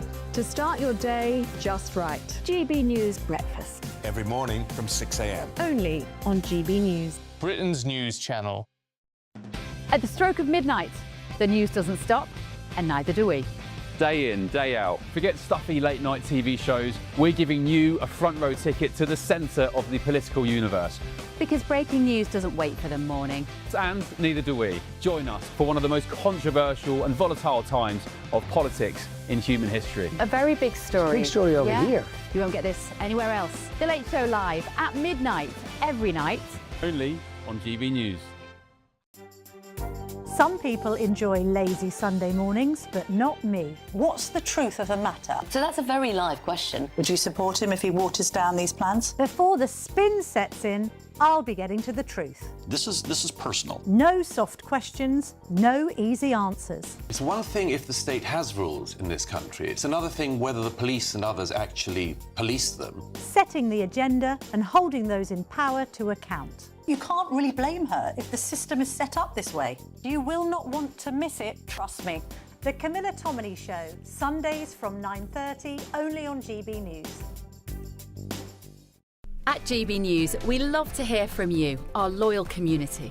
So drop us a line at gbnews.com/yoursay. There you can talk to each other and also to the presenters live on air. gbnews.com/yoursay, because GB News is your channel, Britain's news channel. Welcome to Free Speech Nation with me, Josh Howard. This is the show where each week we see what's happening in the world of culture, current affairs and politics. First we'll say, welcome to the UK. Oh, thank you. And we're not afraid to use our free speech so that you can use yours. It's not controversial in the slightest to anyone who hasn't lost their mind. Free Speech Nation, Sunday nights at 7 p.m. Only on GB News, the People's Channel, Britain's news channel. You want to know what's really going on in the corridors of power? Labour don't know what to do with you half the time, and that makes you quite lethal in the chamber. Get behind the headlines with Chopper's Political Podcast. Join me, Christopher Hope, as I sit down with the great and the good of British politics. We'll see where this ruling takes us. These are the stories shaping our nation. Chopper's Political Podcast, available now on all platforms. Listen in and stay ahead.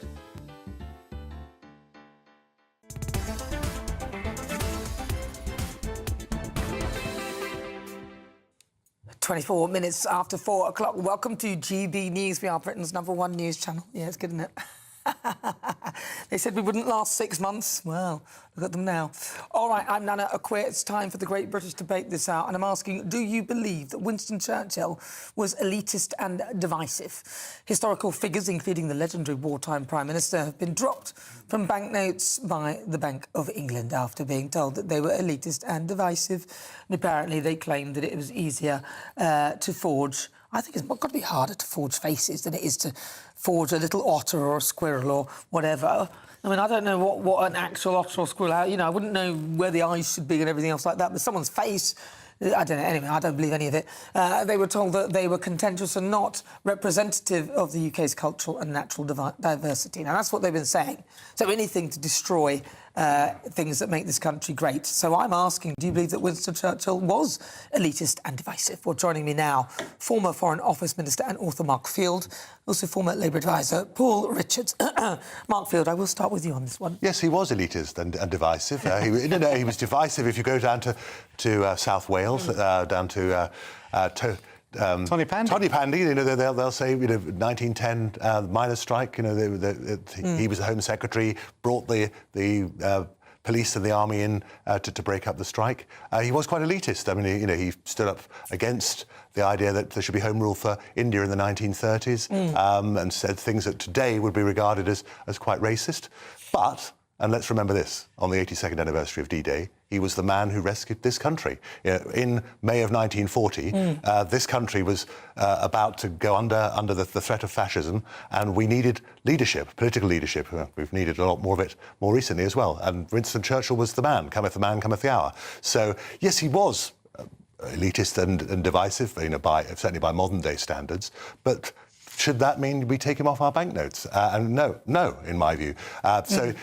He was a tremendous man in many ways. He actually had, of course, a very rackety career, political career, had as many snakes as it did ladders. But ultimately, there was that particular moment in 1940 and beyond. And in many ways, I think the British public understood that as well. He was the man to get us through the war, and then in 1945, the Conservative government, which he then led, lost in a landslide. But, I'm with you, Nana. I think it is nonsense that we should be taking his photograph off, or his picture off the back of notes, and certainly, I think the Bank of England, not least given the amount of inflation we've got in our economy, should have far more important priorities than worrying about this and putting out a survey to which I suspect was a very small and unrepresentative group. Well, and the questioning as well, what questions they asked. Well, so kind of in a way, Winston Churchill saved this country from fascism.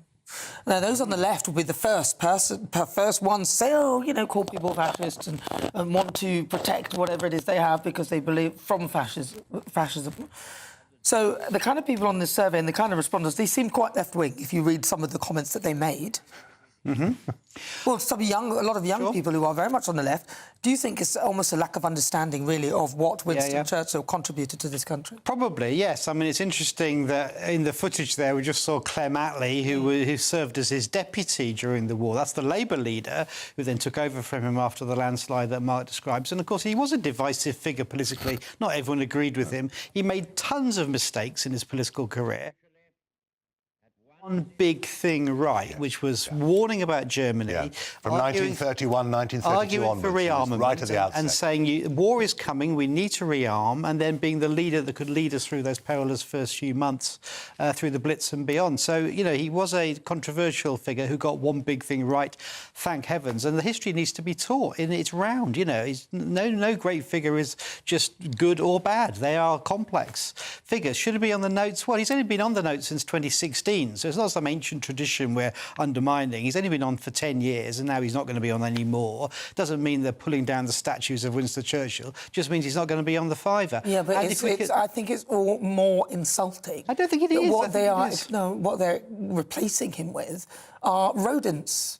Well, it's insects, I'm going to push back on that. I'm going to push back on that because this is a celebration of our great British nature. That's something that unites us, is love of countryside and all our native species. Yes, but you could have all that and have him on there as well. I think that's something that's worth celebrating. But the notes are quite big anyway. Nobody carries money anywhere. So I don't know. But the notes are quite big. You could leave that historical figure on and have some wildlife. That would make them even harder, surely, to counterfeit than taking away. I think there's nothing wrong with celebrating our native species. Nobody said that. And nobody cares that, other figures are on. I defy most people to even know who is on the notes. Who's on the back of a 20? £20. That's not Alan Turing. That is... we don't... Is it Fry? Is it Dickens? I don't know. I got it right, didn't I?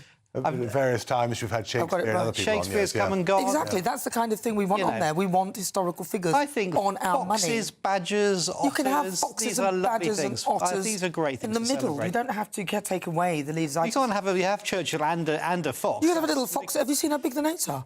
You'd have a little fox in there and some wildlife in between the face and the actual... I think it's time for a change. I don't feel that strongly whether we should either have historical figures or not, but it does seem odd that, I'm afraid, as you say, history isn't being taught as well as we'd like in some schools. And it needs to be taught in the round. I think where Paul is right is no historical figures are entirely without fault, and we needed to have that properly taught. When you see the defacing of the statue in Parliament Square on a number of occasions, and that I think is very absolutely disgraceful. Well, it's this sort of thing which is a slow rot of British culture, which I think is the problem here. You can have some wildlife on the notes if you like. There's plenty of room for that, but there's also still room to keep historical figures who've made incredible contributions to this country on the notes. To me, they mean more than a rat or an otter? Right, stay with us. Just a reminder, friends of GB News, you can vote in today's You Decide poll for free by scanning the QR code now. And I'm asking, police can't always treat races equally, says David Lammy. Is he right? Yes or no? Let me know what you think on that. We'll bring you the results later on in the show. I'm expecting 100% on this one because he's never right, is he? You're with me, I'm Nana Akua. Still to come in my interview, I'll be speaking with members of the London Warriors. They're an American football team based in the UK, mainly UK. I don't know why we've got Chris Candia on the screen. I don't know what's happened to him. There we are. To discuss, I don't think he plays it, to discuss the history of the club and the work they do off the pitch. Lots of young people, they've helped to secure university places and employment. But coming up in the next Great British Debate, I'm asking, is JD Vance right that the UK is facing civilisational decline? First, your latest news headlines with Bethany Elsey.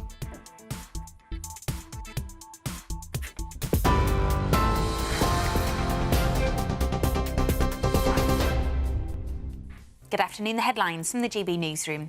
Downing Street has suggested the US Vice President is trying to stir up division by blaming the death of British teenager Henry Novak on what JD Vance called the mass invasion of migrants. 6 more men have been charged following violent disorder in Southampton on Tuesday, which followed the release of body cam footage of Henry's final moments.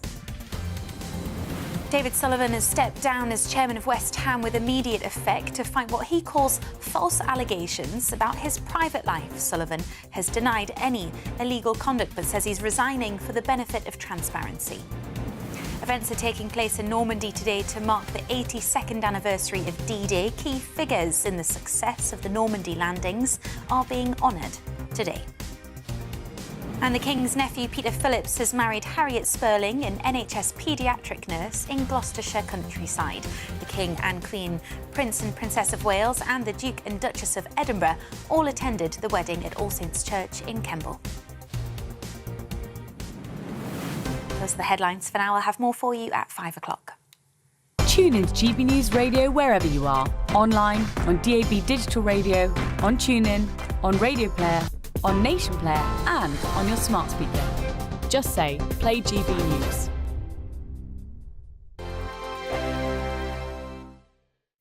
Hello again and welcome to your latest GB News weather update from the Met Office. It's still quite windy out there this afternoon and into this evening in the south, and we've all got some further rain or showers to come through the rest of today.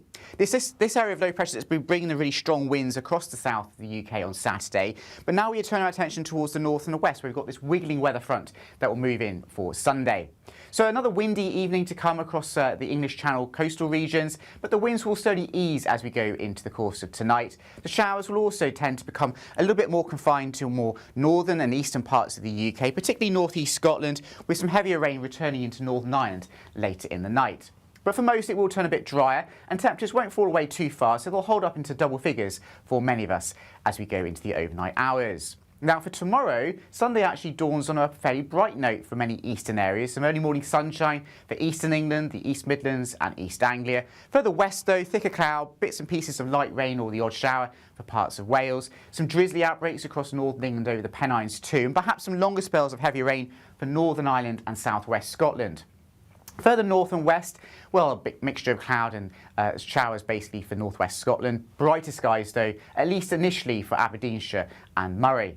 As we go through the course of Sunday, it turns increasingly wet for parts of Scotland and Northern Ireland. The rain, a bit kind of showery in nature, will also start to come into parts of North Wales and northwest England. And here it will be quite a breezy day, so the potential for winds to get quite close to gale force in some exposed coastal regions. Higher temperatures though than on Saturday, perhaps reaching 23 or 24 in the best of any brightness in the south and the east. The rain continues to make its way erratically and quite slowly south and eastwards on Sunday evening, so turning wet for some parts of the Midlands and central parts of the UK.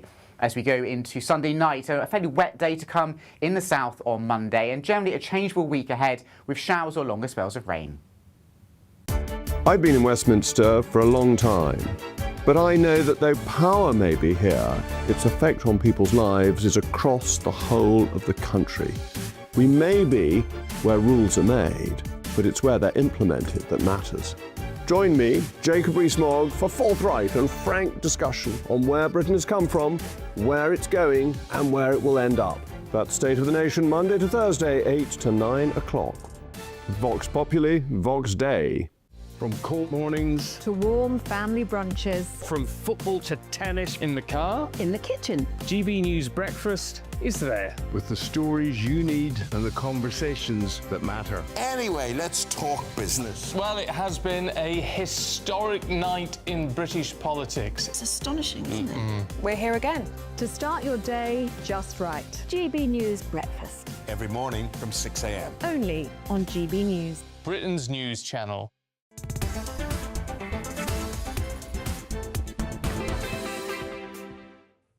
Hello, good afternoon and welcome back to GB News, 36 minutes after 4 o'clock. We're live on TV, online and on digital radio. I'm Nana Akua. Don't forget as well, you can download the GB News app. It is completely free and check out all the programmes on the channel at your leisure. Also, we've got loads of stuff online as well. Check that out. But it's time for the Great British Debate this hour and I'm asking, is JD Vance right that the UK is facing civilisational decline? The US Vice President has blamed what he calls an invasion of migrants for the circumstances which led to Henry Novak's murder. And he added that the murdered student died in the same way as a civilisation dies. So for the Great British Debate, I'm asking, is JD Vance right that the UK is facing civilisational decline? Well, joining me now is former Foreign Office Minister and author Mark Field, and also former Labour advisor Paul Richards. Paul Richards, we shall start with you. Well, I think his remarks are crass, ignorant, stupid and couldn't be more wrong. I think the historian will look at his own period in office and decide that this was the moment America walked away as being a global superpower, domestic division matched by international decline. People laughing at America now when once they were feared, humiliated by Iran. And so if he's talking about civilizational collapse, I think he needs to look a little bit closer to home. Then he should dare to turn on our Sikh population and describe that as an invasion. There are nobody in this country more loyal than the Sikhs. They have served our armed forces since the 1850s. They make up 0.8% of the British population. And to attack them for this terrible murder by one of their number is an absolute disgrace. So he needs to butt out now. I think it's a little bit...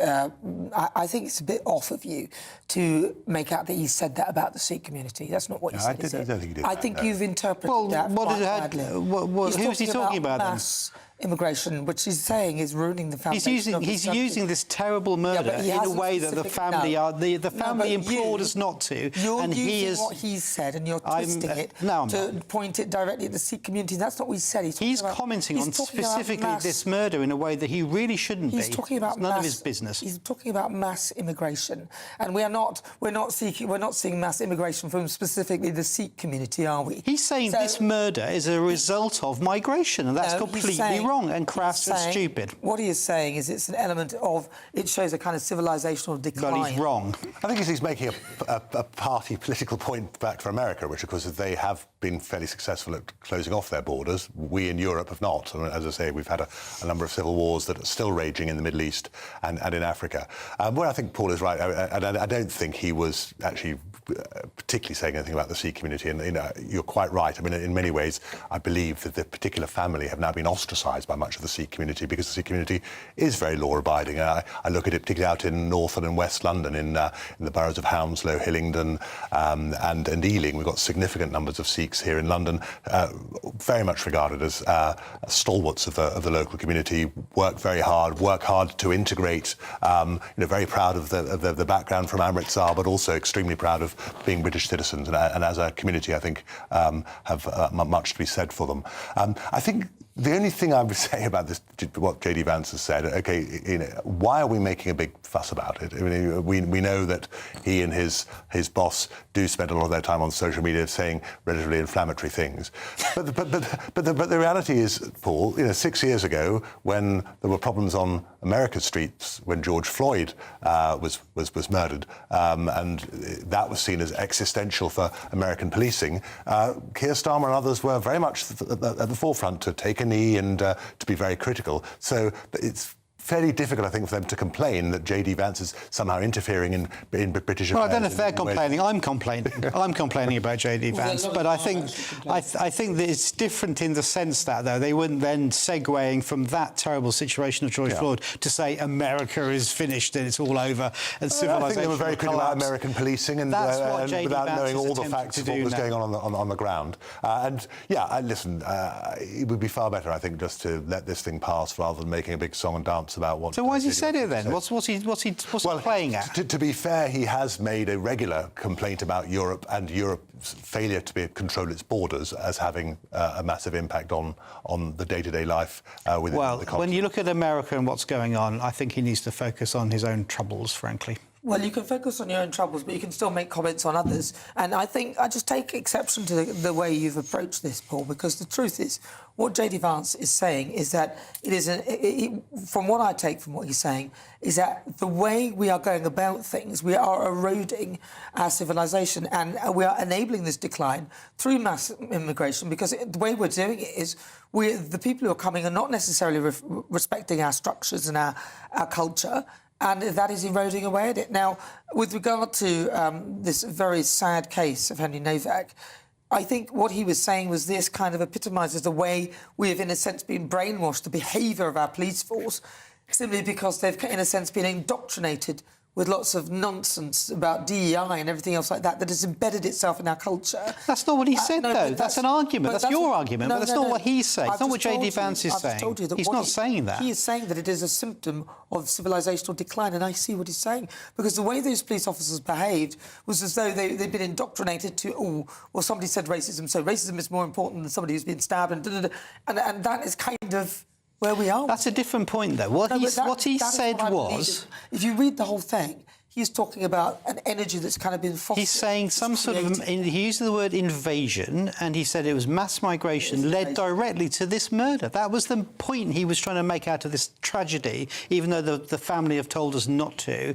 which is why I'm so angry about it, because he's making a political point, as Mark suggests, for his own domestic audience, probably, and clicks and likes on socials, out of a tragedy, and he's completely wrong anyway, but he shouldn't have done it in the first place. I think they're all making political capital out of this, and they're all using it to their own political ends. But, of course, this is a political situation, because in the end, something needs to be done about the way we are educating our police force and the things we're teaching in our schools. But, as ever, this show's nothing without you and your views. Let's welcome our great British voice, their opportunity to be on the show and tell us what they think about the topics we're discussing. Let's go to Miranda Richardson, not the Miranda Richardson, but our Miranda Richardson in Northamptonshire. Look at her hair. Miranda, darling. I know. You look fabulous. Blonde locks. Look at you, darling. What do you make of what JD Vance is saying? Do you agree with Paul Richards there? Do you know what? I don't think Britain is in, civilization decline. I think Britain's frustrated, and there's a difference. People are worried about immigration, crime, public service, the cost of living. And politicians need to start listening. Every day in my pubs, I see community, generosity, resilience. That's not a country in decline. That is actually just a country demanding things to be better. And I think that's what's important right now. But what about what we saw with what happened to the decisions and the behaviour of the police there, which, kind of prioritised an accusation of racism? Because remember, in schools, we have been taught critical race theory. In their own police manuals, they've been told how to teach and how to talk to people of different races and religions and how you should give exceptions to this and that. We are eroding exactly what you said in terms of the fabric of our society by making exceptions that don't really fit in with our own culture. No, and I think that's the thing. I think, the public are rightly kind of asking now about questions around this whole incident. And it is very difficult because the family have asked, for so much not to happen. But actually, I think as public, and if this is what we're facing, in Northampton last night, 3 teenagers stabbed in an area in town. We haven't had much more information now, but this is happening more and more. And, we just need to have the right answers. We need people to start looking at it properly, because at the moment, that's where it's just getting worse and worse, and there just seems to be no stopping. We need people to be punished properly for their crimes, and we need more prisons, bigger prisons, and we don't need to be so kind to people when they're in them, and maybe that'll put off a lot of people from going.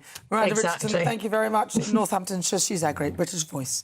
All right, stay with us, loads more still to come, but first, if you're in search of some holiday sun, the forecast in Europe.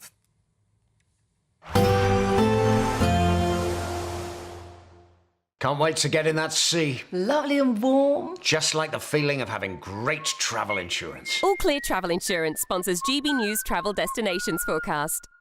If you're heading away this weekend, well, you've picked a good time as high pressure dominates much of Europe. Lots of sunshine, mostly dry as well. Across the Canary Islands, temperatures climbing towards the high 20s, a little bit fresher in Madeira. But for Portugal, much of Spain, as well as Italy, as we look towards parts of Greece and Turkey too. High pressure dominates. There's the odd shower around through Sunday across Greece in particular.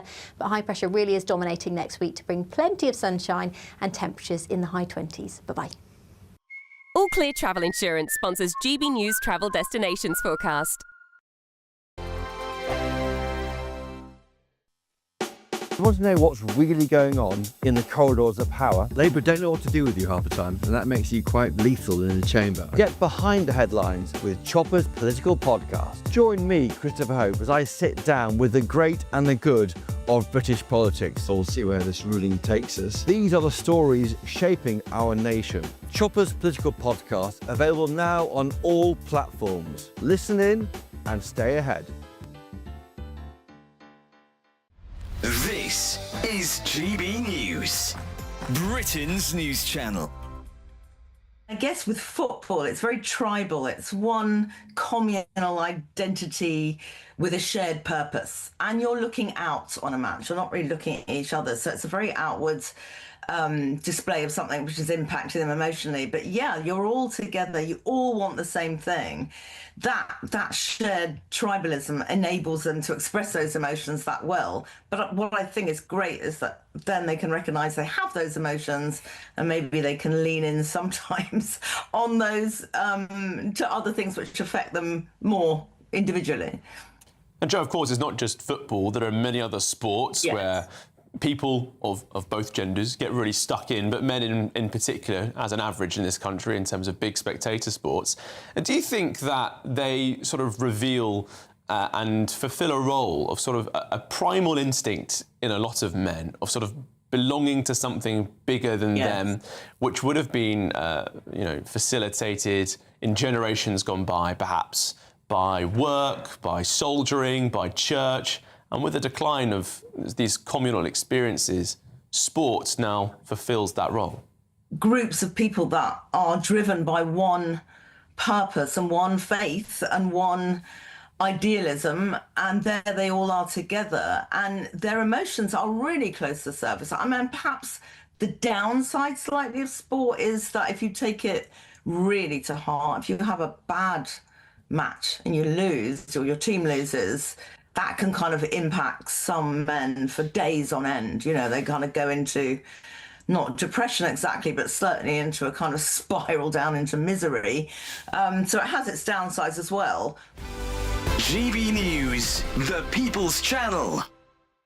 Hi, I'm Michelle Dewberry, and my show is your opportunity to cut through all the noise and dive in headfirst to some robust debates. Ideas clash. Situation, no, isn't it? Because the failure is... You're deliberately avoiding my point. Nothing's held back. And if you think this is the end of it, wait for more. And we do not shy away from the difficult stuff. Sometimes I want to shake people and say, if only you understood. So join me on Jubes and Co weeknights at 6 p.m, only on GB News, Britain's news channel.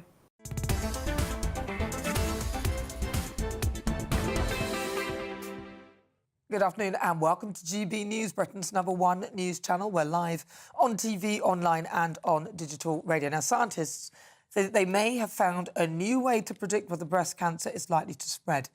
Researchers discovered subtle changes in lymph nodes that could reveal a patient's risk even before cancer cells are detected. Well, I'm pleased to say I'm joined by Chief Scientific Officer at Breast Cancer Now, Dr. Simon Vincent. Simon, thank you very much for joining me. So how do we normally detect breast cancer, and how is this different? Breast cancer is detected through the screening program. It's detected through women spotting something that's wrong with their breasts between their mammograms. And it's then diagnosed by going to a breast clinic and having possibly a further mammogram and then diagnostic tests on the tumour. Another key part of the process of seeing how serious a breast cancer is and how far it's spread is to look at what's going on in the lymph nodes. Lymph nodes are part of our body's immune system, and there's lots of lymph nodes around the armpit. And that is the place where breast cancer often spreads first if it's going to spread around the body. And what this study has done is trying to understand more about exactly how that happens, how those cells spread from the initial tumour to the lymph nodes and then on into the rest of the body. And the more we can understand about that, the better we'll be able to treat and diagnose breast cancer. So I thought that cancers really start at a sort of more cellular level, so further back.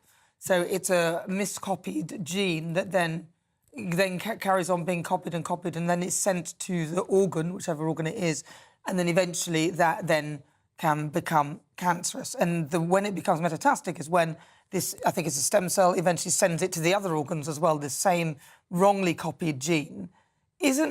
Surely it might be better to develop sort of more blood tests, because the blood tests can tell you whether the gene initially is expressing the cancer at the start rather than when it's reached the organ.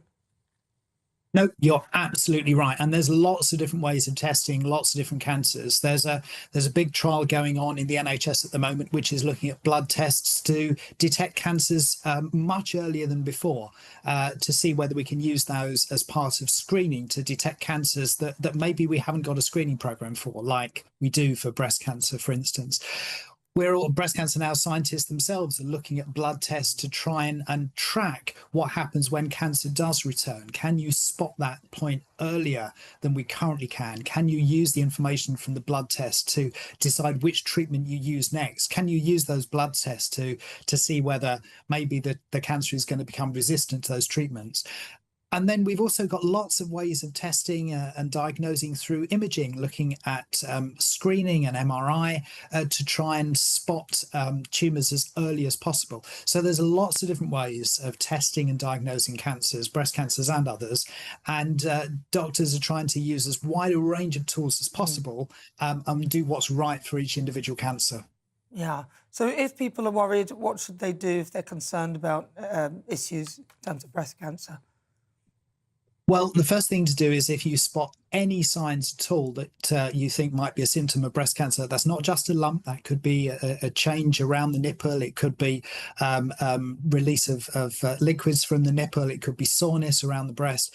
Go and see your doctor, get that checked out as quickly as possible. If you want to know more about what those signs and symptoms are, have a look at our website. Breast Cancer Now's website has got a huge amount of information. But the most important thing is if you're at all worried, go and get it checked out by a GP.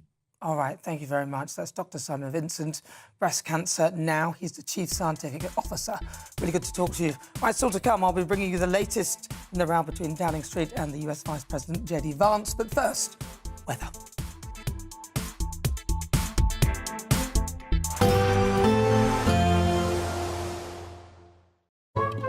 Today's outlook: cool, calm and completely horizontal.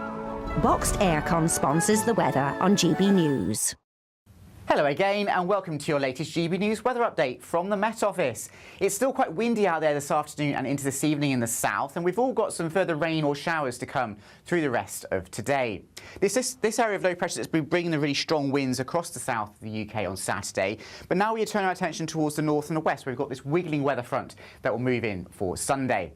So another windy evening to come across the English Channel coastal regions, but the winds will slowly ease as we go into the course of tonight. The showers will also tend to become a little bit more confined to more northern and eastern parts of the UK, particularly northeast Scotland, with some heavier rain returning into Northern Ireland later in the night. But for most, it will turn a bit drier and temperatures won't fall away too far, so they'll hold up into double figures for many of us as we go into the overnight hours. Now for tomorrow, Sunday actually dawns on a fairly bright note for many eastern areas. Some early morning sunshine for eastern England, the East Midlands and East Anglia. Further west though, thicker cloud, bits and pieces of light rain or the odd shower for parts of Wales. Some drizzly outbreaks across northern England over the Pennines too, and perhaps some longer spells of heavy rain for Northern Ireland and southwest Scotland. Further north and west, well, a big mixture of cloud and showers basically for northwest Scotland. Brighter skies though, at least initially for Aberdeenshire and Moray.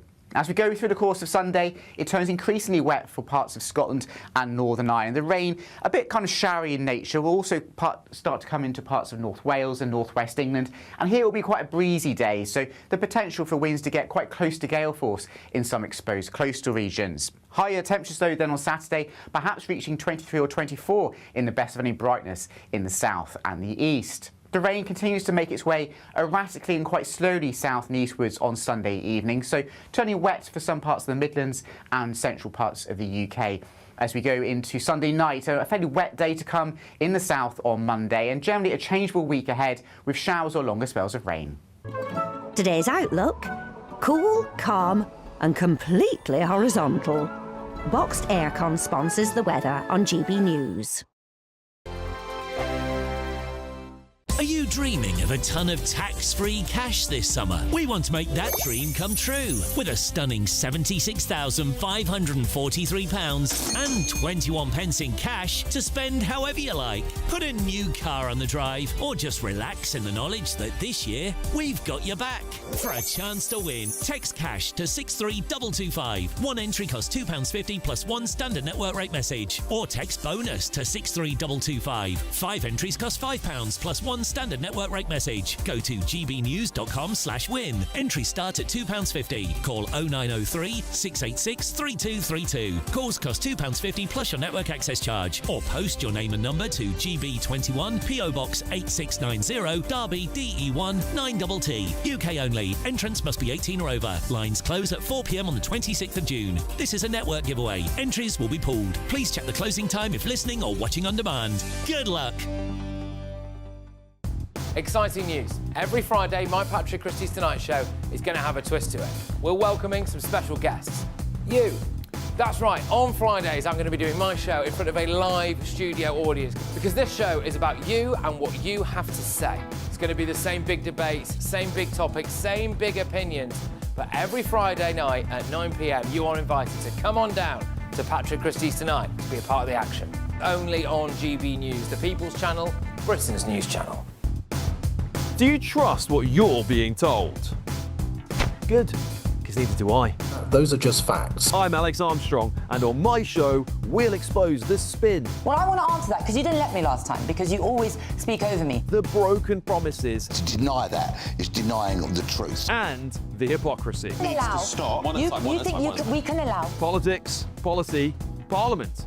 Nothing is off limits. No sugarcoating, no fear of offence, just the truth laid bare. Tune in every Saturday and Sunday at 9 p.m. for Alex Armstrong Tonight, only on GB News, Britain's news channel.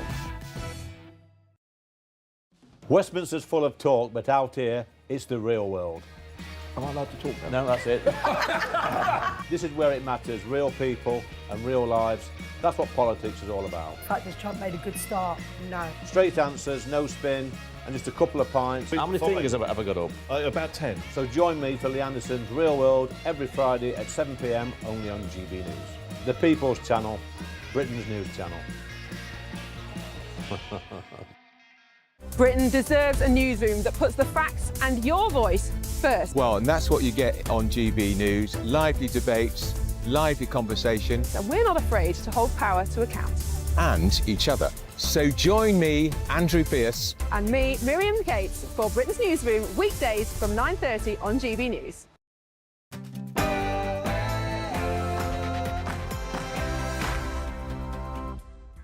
Hello, good afternoon and welcome to GB News. We are live on TV, online and on digital radio. I'm Nana Akua. And for the next few hours, me and my panel will be taking on some of the big topics hitting the headlines right now. This show is all about opinion. It's mine, it's theirs, and of course it's yours. We'll be debating, discussing, and at times we will disagree, but no one will be cancelled. So joining me for the next hour, former Foreign Office Minister and author Mark Field, and also former Labour advisor Paul Richards. So still to come, Downing Street has hit out at JD Vance for what they say is seeking to stir up division following the murder of Henry Novak. It comes after the US Vice President blamed a mass invasion of migrants for the teenager's death. We'll have the latest on that. Also throughout the show, I'm asking this. Police can't always treat races equally, says David Lammy. Is he right? The Justice Secretary said that police may not always need to treat people of different racial origins equally, depending on the circumstances. What do you think? Is he right on that? So for the Great British Debate, I'm asking that very question, and my poll is live on gbnews.com. Please cast your vote. Also coming up today. To come back, as well as wanting to be back, because, as I was saying earlier, to a lot of people there's just a series of names, and they are to us. But suddenly we come to a name and we knew that guy. Well, today marks the 82nd anniversary of the D-Day landings.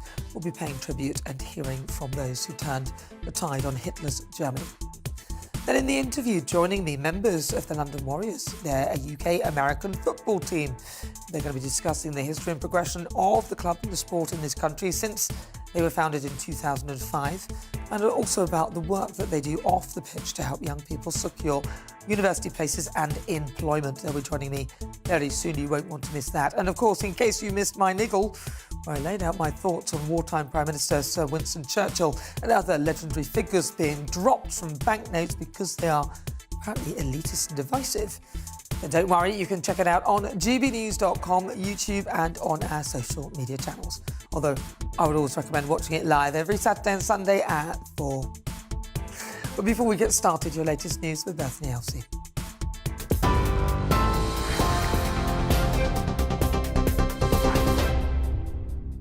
Thank you. Top stories from the GB newsroom at 5:02. Downing Street has accused JD Vance of trying to stir up division following his comments on the murder of Henry Novak. The US Vice President blamed the fatal stabbing of the 18-year-old student on the mass invasion of migrants, saying the only response is anger. The Prime Minister, Sir Keir Starmer, has suggested the US is trying to interfere in British democracy. Mr Novak's family have repeatedly said they don't want his death to be used to create further division. 4 men have admitted charges of violent disorder after police came under attack during protests in response to the death of Henry Novak. Clashes erupted between protesters and police in Southampton on Tuesday after the release of police body cam footage which showed the teenager being handcuffed in the street after he'd been stabbed by Vikram Digwa, which sparked outrage. 11 Hampshire officers and a police dog were injured when wheelie bins and chairs were thrown at them. David Sullivan has stepped down as chairman of West Ham with immediate effect. The 77-year-old is leaving his role of 16 years to fight what he calls false allegations about his private life. Mr Sullivan has denied any illegal conduct but says he's resigning for the benefit of transparency. He's been the club's largest single shareholder since the death of his business partner David Gold in January 2023. A man who stabbed a 32-year-old to death over a debt has been jailed for life with a minimum term of 17 years. Fawaz Abdul Karim fatally stabbed 32-year-old Daniel Manuel in Vauxhall in South London last July. The pair had been at a nightclub before returning to the killer's flat, where he attacked Mr Manuel, stabbing him with a kitchen knife 3 times. Some of the last surviving D-Day veterans have been commemorating the 82nd anniversary of the Allied invasion of northern France in World War II. Nearly 160,000 troops landed on the 6th of June 1944, laying the foundations for victory over Nazi Germany. This year's events are the first since almost 100 more names were added to the British Normandy Memorial, which lists troops who died in the campaign. And the King's nephew, Peter Phillips, has married Harriet Spurling, an NHS paediatric nurse, in the Gloucestershire countryside. Members of the public had gathered outside All Saints Church in Kemble and cheered as the bride arrived alongside her 3 bridesmaids. The King and Queen, Prince and Princess of Wales, and the Duke and Duchess of Edinburgh all attended the wedding, as well as the groom's mother, Princess Anne. It's understood Meghan and Harry were not invited to the event. Princess Beatrice and Eugenie were also there. It's the first time the sisters have been seen together at a royal event since their father's arrest. Andrew Mountbatten-Windsor no longer attends public events with the royal family. We're up to date for now. I'll have more for you at past. Tune in to GB News Radio wherever you are. Online, on DAB digital radio, on TuneIn, on Radio Player, on Nation Player and on your smart speaker. Just say, play GB News.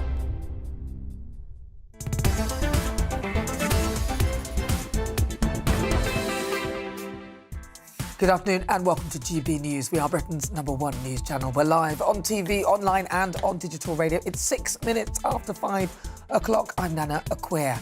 Now, coming up this hour, Downing Street have hit out at JD Vance for seeking to stir up division. That's what they're calling it, following the murder of Henry Novak. All of this comes after the US Vice President blamed a mass invasion of migrants for the teenager's death. We'll bring you the latest in that. Then, in the interview, joining me, members of the London Warriors American football team. They're British, and of course, they're bringing the sport to the UK. We'll be discussing the history and progression of the club since it was founded over 20 years ago. And we'll talk about the work they do off the pitch as well. All of that is on the way as ever. Send me your thoughts, post your comments. gbnews.com/your say.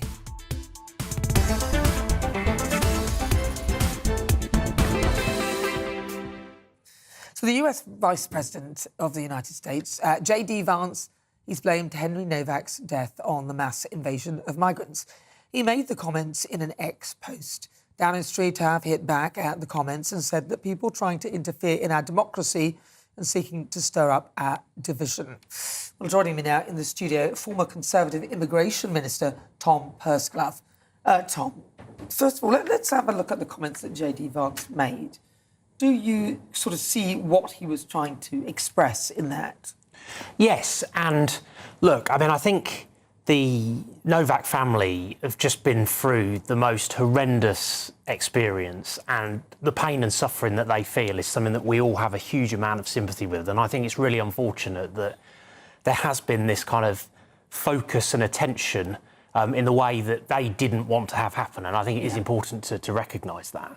But this government has no moral authority whatsoever to call out JD Vance or the US administration, Donald Trump and members of it, because of the way that they conducted themselves. I mean, they were consistently, deliberately gratuitous, not least through the entirety of Trump's first term in office.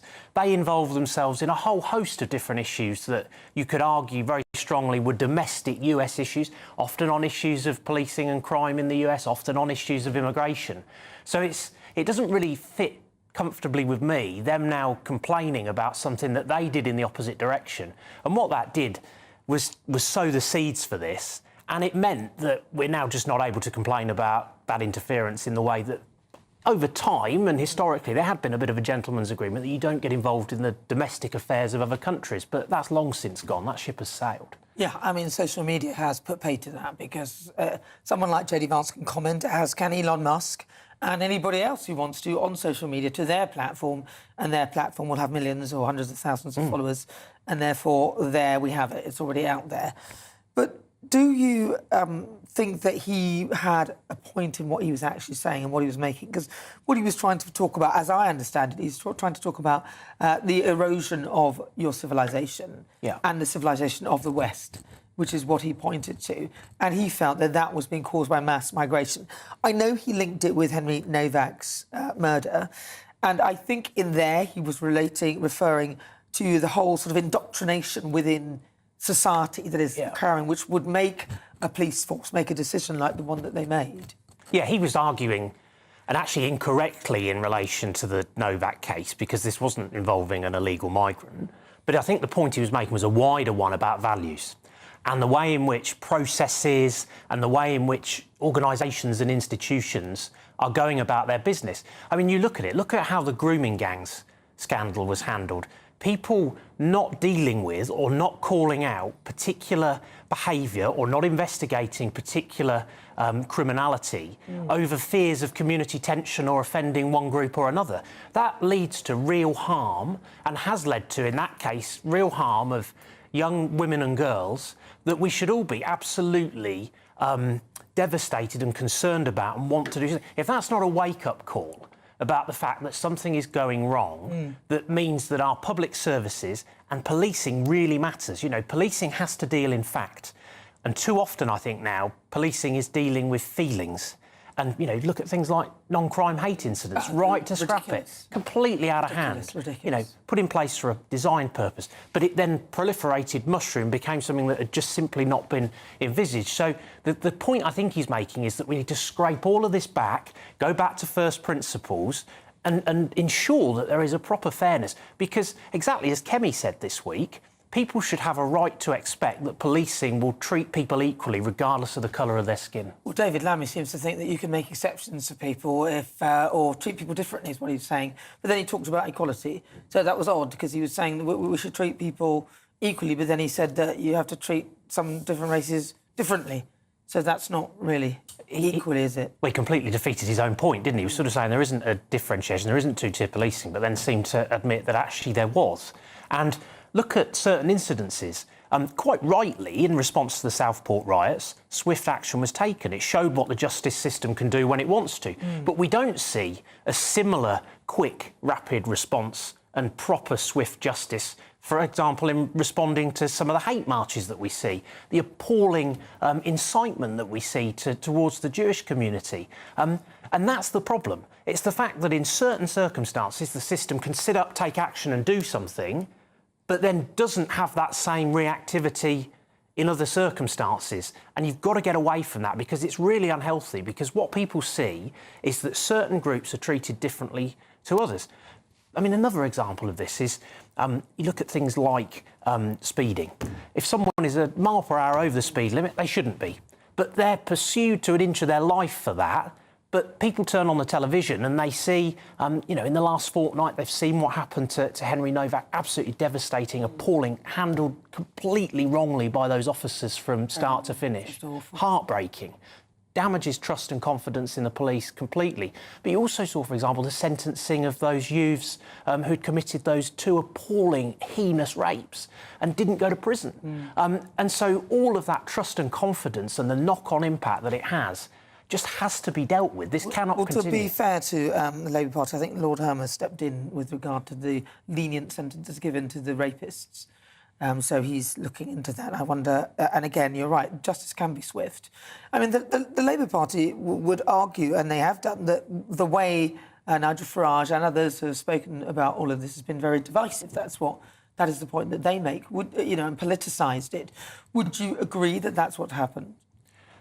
I think the issues that the case highlights are ones that require urgent attention, require action. And I think it's unfortunate, some of the narrative that's come around on the back of that, but we shouldn't move ourselves away from dealing with the substance and being honest about some of what we're seeing. And that requires action. I do think it requires cool heads. Again, I would say that policing, to a large extent, has lost an element of common sense. Yeah, clearly, in the Novak case, what should have been first, second and third was preserving life. Yeah, that should have been number one. The only thing that mattered was to deal with that in the first instance. Everything else could have been dealt with after the event. I don't even want to think about how that boy was treated, because I think it's just absolutely astonishing. Very quickly, I've got to get this in quickly. The ECHR, Lord Hermer seems to think that Nigel Farage will, if we go with Nigel's proposition of getting rid of the ECHR, that people will just drown in the Channel. I mean, how ridiculous. I mean, people are drowning in the Channel. Yeah. And this is the thing. We should be taking action to stop the boats, not least because these are people who are coming to our country illegally. Playing by the rules matters. People should, if you're coming here, you should follow a process. And these people are not doing that. They're jumping the queue. And actually, it makes it harder to help some of the most vulnerable people in the world, who we perhaps could be more generous to if people follow the rules. People drown in the Channel all the time. And him calling out Nigel Farage in those terms, completely crass and unacceptable. All right, thank you very much, Tom Persclove. He's a former Conservative Immigration Minister. Thank you. Very good to talk to you. Right, well, let's speak to journalist and author Alan Friedman. Alan, your thoughts of what J.D. Vance, the comments that he made with regard to mass immigration and Henry Novak? Well, I think J.D. Vance was wrong to interfere in British police matters and British politics. I approach this with delicacy because it's a very delicate and very complicated story. And I would like to stick to the facts. Fact number one, this is a tragedy, a human tragedy. Fact number two, the police apparently behaved in a manner that was incompetent, to say the least. And I hope that the police officers are investigated and punished for their incredibly horrible treatment of Henry Novak. Fact number three, this was a Britain on Britain piece of violence. This was about a person who was white, who was killed by a person who was not white, but both people, the victim, Henry, and the perpetrator in particular, they're not immigrants, they're Brits. They're people who were born in Britain, grew up in Britain, were educated in Britain. So what bothers me about J.D. Vance is, why is he introducing the issue of a mass invasion of migrants when this is a police matter which needs to be treated with the greatest vigilance possible? J.D. Vance has interfered in Germany to back the neo-Nazi AfD party. He's interfered in Italy to back Meloni. He's joined in with Trump to attack the Pope. So J.D. Vance normally follows Trump and Musk and, in this case, Rubio, because the Department of State also criticized, intervened in this. But they're treating Britain like it's the 51st state. And you can get a sense of what it would be like to be part of Greenland or in a greater America, because they have a right to say whatever they want, but they don't have a right to get their facts wrong and to try to spin a police matter into a racist sort of thing. And one more thing, Nana, if I may. Nigel Farage. I know that you and I see differently about Nigel Farage. I respect you. But I do want to say that when I saw Nigel Farage saying that the parents of Henry and the father asked for there to be respect and silence, and Nigel Farage said we should respond with cold rage, that reminded me of Donald Trump trying to incite violence on January 6th at the Capitol in 2021. It struck me as almost a call to violence by Farage. What do you interpret cold rage as meaning? It depends what your interpretation of cold rage is. Well, I would interpret it to get your boys together, go down to Southport and protest violently. I would interpret cold rage as a call to action. Wouldn't that be like a hot rage, cold rage? I don't know. I think... we could debate about the semantics. Well, that's what it is. Well, it is semantics. Let's leave rage alone. Let's leave rage alone. Hold on, I just want to finish.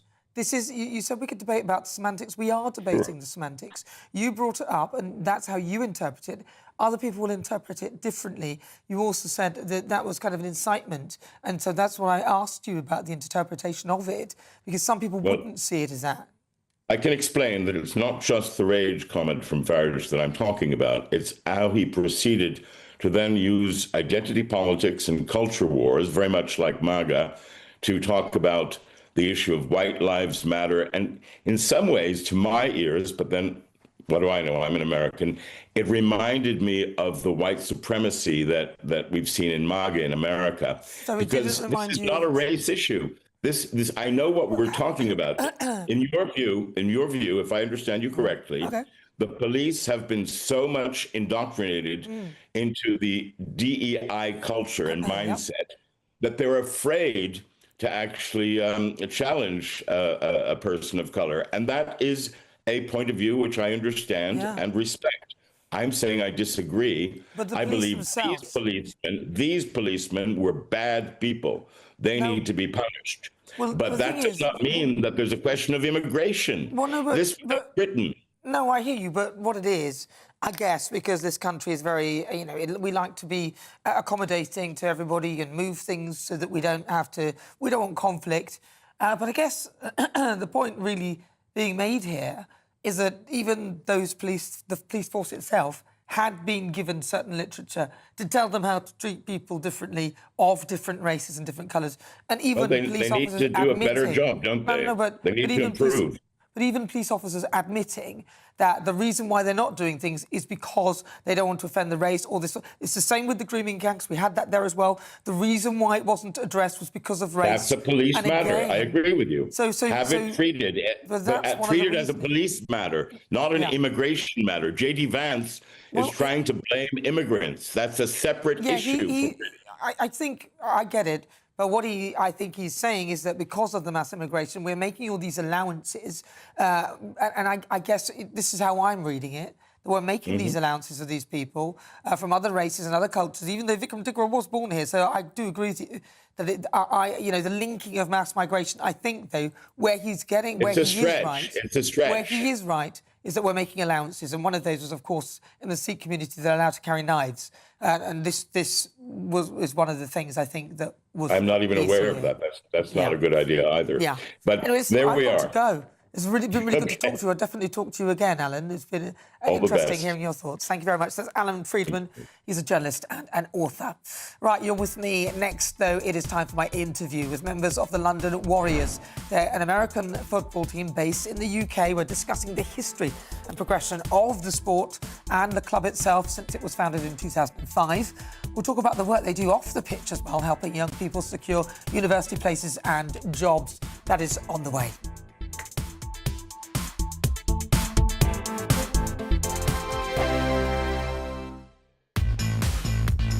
5 hosts, 5 opinions, 5 fearless debates, 5 unfiltered takes on the day's news. 5 reasons not to be anywhere else on Saturday night. This is the Saturday 5. You got me good there. Britain's biggest Saturday night TV show. It's not a bad brand. Yeah. Uncensored. Very, very racy tonight. On the unpredictable. What did she say? Can you translate it for us? And always entertaining. And how can a country go from being led by William Wallace Saturday nights from 6 p.m. only on GB News, the People's Channel. Britain's news channel. You're going to want to stay tuned, trust me. From the school run to the home run, watch a new show for all of Britain. So he can say whatever he wants. A straight talking show where all voices are heard. And, when are we going to stop talking about smashing the gangs and actually do it? With the stories that matter from every part of our country. There's a bit of a crash landing there for your Chancellor. Bold, fearless and standing up for you. That's me, Martin Daubney, 3 p.m. till 6 p.m. weekdays, here only on GB News. The People's Channel, Britain's news channel. Breaking news, live updates, stories that matter. From the heart of the GB newsroom to every corner of Britain. With our team of dedicated journalists across the UK. GB News bulletins are there to deliver the latest news that matters to you. Bulletins on GB News, the People's Channel, Britain's news channel. Some people enjoy lazy Sunday mornings, but not me. What's the truth of the matter? So that's a very live question. Would you support him if he waters down these plans? Before the spin sets in, I'll be getting to the truth. This is personal. No soft questions, no easy answers. It's one thing if the state has rules in this country. It's another thing whether the police and others actually police them. Setting the agenda and holding those in power to account. You can't really blame her if the system is set up this way. You will not want to miss it, trust me. The Camilla Tominey Show, Sundays from 9:30, only on GB News. Hi, I'm Michelle Dewberry, and my show is your opportunity to cut through all the noise and dive in headfirst to some robust debates. Ideas clash. Situation, isn't it? Because the failure is... You're deliberately avoiding my point. Nothing's held back. And if you think this is the end of it, wait for more. And we do not shy away from the difficult stuff. Sometimes I want to shake people and say, if only you understood. So join me on Jubes and Kerr weeknights at 6 p.m, only on GB News, Britain's news channel. At GB News, we love to hear from you, our loyal community. So drop us a line at gbnews.com/yoursay. There you can talk to each other and also to the presenters live on air.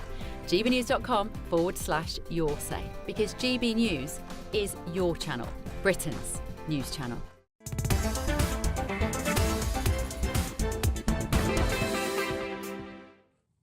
Hello, good afternoon and welcome to GB News. We are Britain's #1 news channel. Yeah, it is true.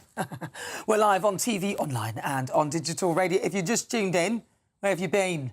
We start at 3, but it's good because you're here. Tomorrow you can do the thing at 3. But now it is actually time for this week's interview. And this time I'm talking to the London Warriors. Now, they are an American football team. The Warriors are one of the UK's top American football clubs. They're based in South London, and they were founded in 2005 as a single juniors team. But they have since grown into 7 teams, as well as their work and achievements on the pitch. They also help people off the pitch socially, helping them progress to university or to secure employment with support. So joining me in the studio, Kevin Kehoe, I hope I said that right, who's part of the coaching team, and James Famine. Welcome to both of you. Look at the size of them! They're huge! I think you're about, between the two of you, I think you get about 4 of me in there. At least. But listen, so let's start with you, Kevin, because you are, what do you do for the team, and how did you come to work and get involved in this? So I'm the offensive line coach for the London Warriors, previously having played for the Warriors from 2012 to 2017 when they were an amateur team. And then when the opportunity for the professional team to set up now, Marvin Allen and Tony Allen, the head coach, reached out to me and said, look, we want you to come in and coach the offensive line. And I said, I'll be honoured to do so. So here I am. Yeah, so they've got some pictures on the screen of some American football. A lot of people, they look at that and say, it's just rugby with helmets and pads. What's wrong with you, pansies? You know, James, because James, you play American football like you're currently doing it. You're coaching, so you did it before, but you're in it now, James. Yes, ma'am. Famine, talk to me about your story. How did you arrive there? So I started playing for the London Blitz in 2018, and I got scouted out by some European scouts that took me out to the US. I went to Texas, and the University of Houston gave me a scholarship to play for them. So I've been in America for the last 6-7 years. I actually just got back 3 weeks ago to play for the London Warriors. It's been a great experience. You're turning American on me, James. Have I? Come on, sort it out. Get your Essex back or your London back. I'm trying my best. No, but yeah, I can hear it. It's sort of a hybrid American sort of London accent. So what is it about the game? Did it save you from something? What were you doing in your life at the point where you decided to get involved in it? So I actually was originally a rugby player. So I played rugby for about 5 or 6 years for Chingford Rugby Club. That was my first introduction to sports. I've always been a big kid. I was always tall, and then I just ballooned up, and I was a little bit of a fat kid. And so I was playing rugby, and then I switched to American football because I saw someone online just with a helmet on, and it just spoke to me. I don't know, I've always wanted to try. Did it say, this rugby would be so much better if I had a helmet? I mean, I could be a little bit more aggressive with American football, I'll tell you that much. Do you think? Yeah, just a little bit. So American football, do you think is actually less aggressive than rugby? I think it's more aggressive because the padding gives them a bit of, they think they're a bit more protected, but it hurts just the same. I bet. So the London Warriors, a lot of people won't have heard about it, wouldn't even know that American football is here and it's in this country. Mm-hmm. What's the aim of this? Because it sounds to me like they want it to become a major sport across Europe. Yeah, so the London Warriors were originally set up to, like you say, as a junior programme to help kids in and around London, just to have some opportunities that get them off the street, give them something constructive to do, learn skills working with other players, etc., and all that sort of stuff, and in a team environment. And from those small seeds in 2005, we've now grown the team to be one of the most successful British amateur teams, and now the team is running as the UK's first professional team in over 20 years. So that's where we're going. We're pushing the team further and forward to try and develop the game and bring more people into the sport, either as supporters or as players. Well, let's go live to, where is Joel now? Because he's somewhere else in Europe, isn't he? Not sure, actually. Let's go to Joel Nagel, who's actually one of the major investors there, and he pretty much set up the London Warriors. Joel, thank you very much for joining us. So, Joel, thanks for having me, Dan. Talk to me about this. Why? Because you set this up, pretty much. You're behind all of this. Talk to me about why is it that you decided to try and bring American football to the UK and Europe, of course? Well, I've been involved with the European League here now for a number of years, but I challenged the other team owners last year and said, how can we be a true European league if we don't have the UK as part of our program? And everybody more or less agreed. They didn't always like it because, it's added expense to take teams to London and for the London team to compete. I think this is the first professional team to play in a European-wide league. So every week, either a continental European team is flying into London, or the London team is flying to continental team. I'm here right now in Vienna, Austria, in the middle of a game. It's a big rivalry game between the Rheinfire, one of the oldest teams in Europe, and the Vienna Vikings. It's 10-10. It's very exciting. The stadium's full. And, you know, the idea of having that same atmosphere, getting on a plane early tomorrow, coming to London.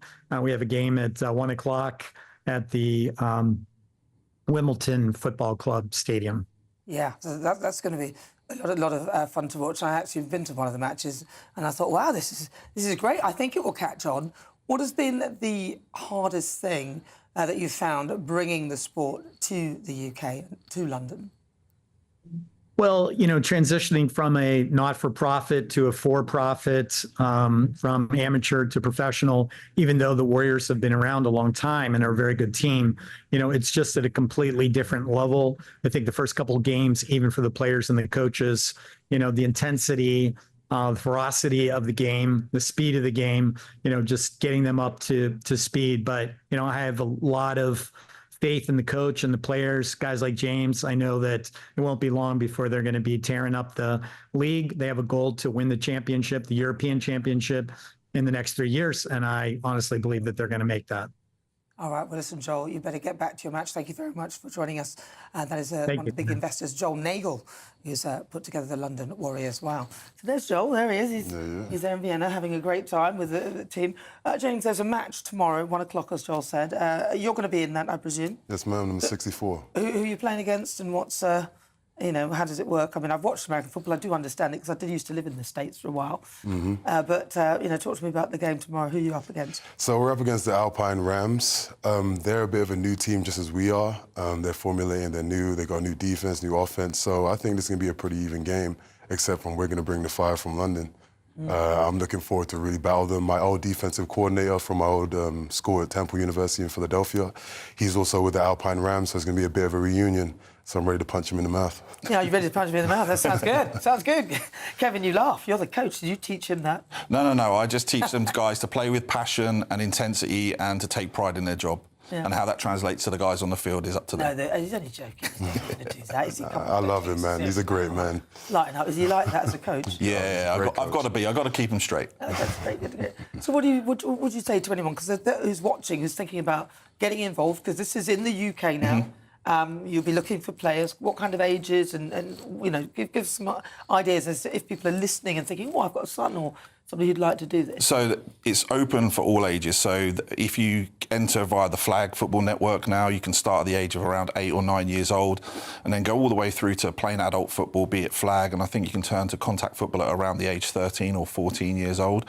And there's loads of teams within the UK, but obviously the Warriors have their setup in London where we've got multiple teams, both flag, contact, men's, women's, mixed and things like that. So yeah, there's lots of opportunities for people to find the sport and be part of the sport going forward. That's great. Well, I thought you were going to come in the outfit, but there was a reason why. Why did you not come dressed in the outfit? I mean, I want to look a little bit clean, you know. It's my first time out here. You said it stinks. That's what you said. That was your exact words. Well, listen, thank you so much for joining us. The match is tomorrow. Remind us again what time and where is it, and can people still buy tickets? They can still buy tickets. It's at the Cherry Red Records Stadium in Wimbledon on Plough Lane, and I believe kick-off is at 1 p.m. All right. Well, there you go. There you have it. And you can watch the London Warriors against the Alpine Rams. The Alpine Rams. Yes, ma'am. That sounds good. Sounds great. Thank you very much. No worries, thank you. James Famanu and also Kevin Keohane. Thank you very much. Or Thank you. That's it, nearly. Keohane. No, Keohane. All right, anyway, thank you very much for joining me, guys. Thanks for having us. Good luck for your match tomorrow. Thank you very much. All right, well, listen, stay with us. 34 minutes after 5 o'clock. This is GB News coming up. In the Great British Debate this hour, I'm asking, should the Prime Minister undo Brexit powers? Hear the thoughts of my panel, Mark Field and Paul Richards. Do not go anywhere. Hello again and welcome to your latest GB News weather update from the Met Office. It's still quite windy out there this afternoon and into this evening in the south, and we've all got some further rain or showers to come through the rest of today. This area of low pressure has been bringing the really strong winds across the south of the UK on Saturday, but now we turn our attention towards the north and the west where we've got this wiggling weather front that will move in for Sunday. So another windy evening to come across the English Channel coastal regions, but the winds will slowly ease as we go into the course of tonight. The showers will also tend to become a little bit more confined to more northern and eastern parts of the UK, particularly northeast Scotland, with some heavier rain returning into Northern Ireland later in the night.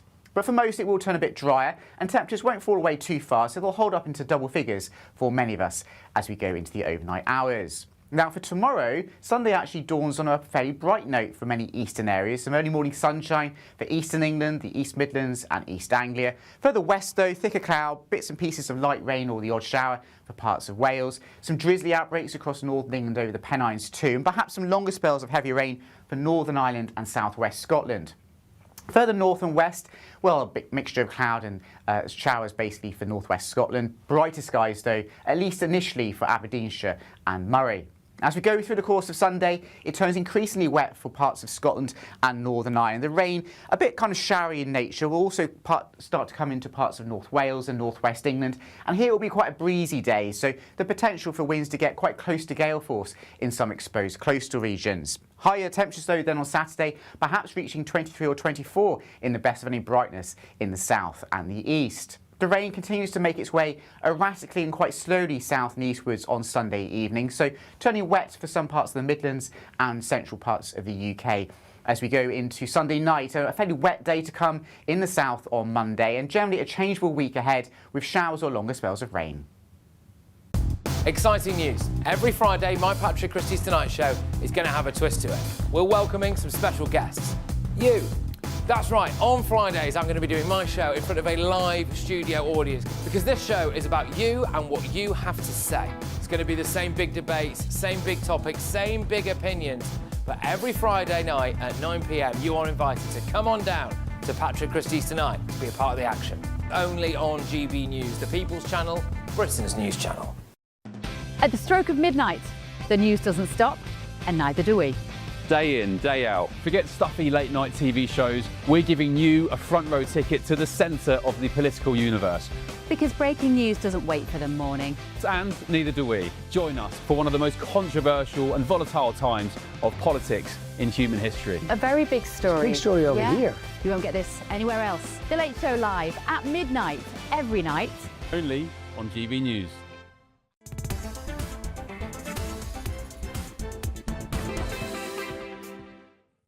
That was a bit lively, wasn't it? Welcome to GB News. I'm Nana Akua. 37 minutes after 5 o'clock. We are live on TV, online and on digital radio. Right, so it's time now for the Great British Debate this hour. I'm asking, should the Prime Minister undo Brexit powers? Now, there's been a new poll out that has revealed that the majority of British people do not want to undo Brexit rules, which comes as the Labour government is set to try and negotiate an ever closer relationship with Brussels. I don't understand the addiction with the closest relationship in the world with Brussels. It makes no sense to me, as after all they are a failing bloc, but some people would say they're our closest neighbours and therefore you need to have very good relationships with your closest neighbours. But I ask you at home, who speaks to their neighbour? Are you really good friends with your neighbour? So for the Great British Debate this hour, maybe you are. Yeah. I'm asking, should the Prime Minister undo Brexit powers? Well, joining me now is former Foreign Office Minister and author Mark Field, also former Labour Special Advisor Paul Richards. Paul Richards, I'll start with you. So what do you think? He's trying to sort of weaken Brexit, as it were, by getting closer with Europe. Well, this government is going to be judged on whether we can get growth in the economy, OK? All the rest of it will be froth compared to can we get the economy to grow? Because once you get the economy growing, you can spend money on the health service and education and more police, all the things that people demanded at the last election. Without that, the game is over. To ignore the largest trading bloc on our doorsteps... Are we ignoring them? We're not ignoring them. Well, we are. To say that we just turn our backs on them and don't deal with them... We're not saying that either. Well, what we are saying is, though, and what Starmer, I think, wants as his legacy is closer trade, more prosperity as a result. And the idea you can trade sovereignty for, which is an abstract concept, for actual prosperity, which is what greater links to Europe could give us, is a nonsense. So, sovereignty is an abstract concept. Yeah, it is. It's an abstract concept. Well, you can't eat it. It doesn't put any money in your pocket. It doesn't bustle any parsnips, does it? It's a nice idea, but it's not as nice as having money that we can spend on our public services. Listen, the deal that was done, the Brexit deal that was done, did do that. It said we're going to put our sovereignty first, and it isn't. And made us all poorer. It's not poorer now. No, but it's not entirely. We are poorer, though, aren't we? It's not entirely abstract. You may not be, but most of us are poorer. But the reality is, if we're talking about, and in the very wistful way that members of the government have talked about, let's get back into the single market. Well, if we do that, we're going to have free movement of people, which clearly is totally unacceptable to most of the British public. If we were going to sign up to the customs union, all of the trade deals we've already done, they would all fall away. So there are no easy trade-offs, and I'm afraid anyone talking in terms of having a new relationship that doesn't recognise there are some very difficult trade-offs that would be there. The truth of the matter is, I don't think the British public want to go back to all of the dramas that we had in that period, nobody does. 2016 and 2019, and they recognise that that there is a risk of being pushed down that particular path. And the other matter, to be brutally honest, I don't think that the EU want us back. We were awkward while we were members, and until there's such time as there is an absolute unity within the UK political class that we want to go back and go back on their terms. And remember, we won't have the opt-outs that we had on the single currency or on Schengen. We would not have the big rebate we've got. In other words, we would only go back on far worse terms. But nobody... So it's a non-starter. No, nobody is suggesting we relitigate the referendum and go back to those terrible days. But what I think the government is saying is that, look, why are we cutting our nose off to spite our face? Businesses are crying out for frictionless trade. We are desperate for growth in this very sclerotic economy that we have at the moment. And it seems obvious that there is an opportunity there that we can take up, and businesses would support this. It's not about all the other things that came along with it. And no one's saying rejoin the people. Well, no, quite a lot of people are saying either rejoin the or the single market or the customs union, as though there aren't trade-offs that are part of that deal. And the truth is, it's going to be very, very difficult. We talk about frictionless trade. That was the debate that we had between 2016 and 2019 that led to absolute deadlock. Yes. Well, I'm not saying accusations of cherry picking, which were as unacceptable to the EU then as they would be now. I mean, the Tories messed it up. I think we can all agree on that. This is not what people voted for, but we're not better off as a result of it. And all the promises made in 2016 on buses and elsewhere have not materialised. And I think the government is right to say, look, we're not going back in, but is there more we can do to trade more with our partners, boost British businesses, help our economy thrive? And why would you not do that? That's what on an ideological basis, just to say no to all that. No, Paul, I think we are doing that, but equally, if we want to go a step further, and if there is talk about joining and rejoining the single market or the customs union, that does not come without a hell of a big cost, which I think would be one that would be unacceptable, a political cost that would be unacceptable. I just think people didn't vote for this. This is not what people, even if they were on the Brexit side of the argument 10 years ago, this is not what they meant. How do you know?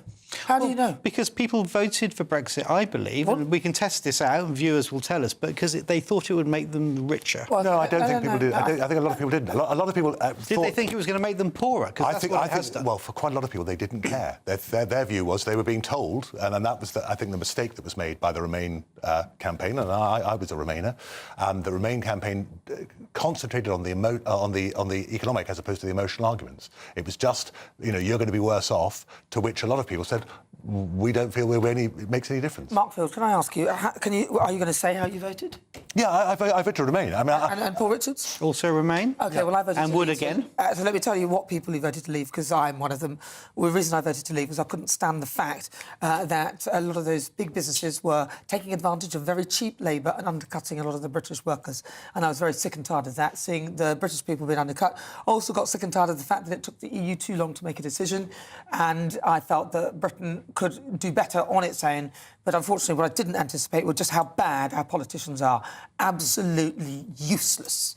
That includes the Labour Party. That's absolutely the Conservative Party as well. What it did expose was how useless, and how, when given the opportunity to change and fix things, our politicians chose to run away and try and get Europe to look after everything, because they were not able to make decisions on their own. I think it was quite embarrassing. Well, we'd been a member of that bloc for 45 years, and that was the problem. As you say, most of our negotiators, at the civil service level, but at the political level, was being done out of Brussels. In fairness, in things like financial services, where we had strong interests, we were able to get deals on a European-wide basis that worked for us. Listen, what about even now, What about fishing? OK, let's talk about fishing, because even now, Keir Starmer had the opportunity with this UK-EU Defence Pact, because the EU were asking for all these things. And what did he do?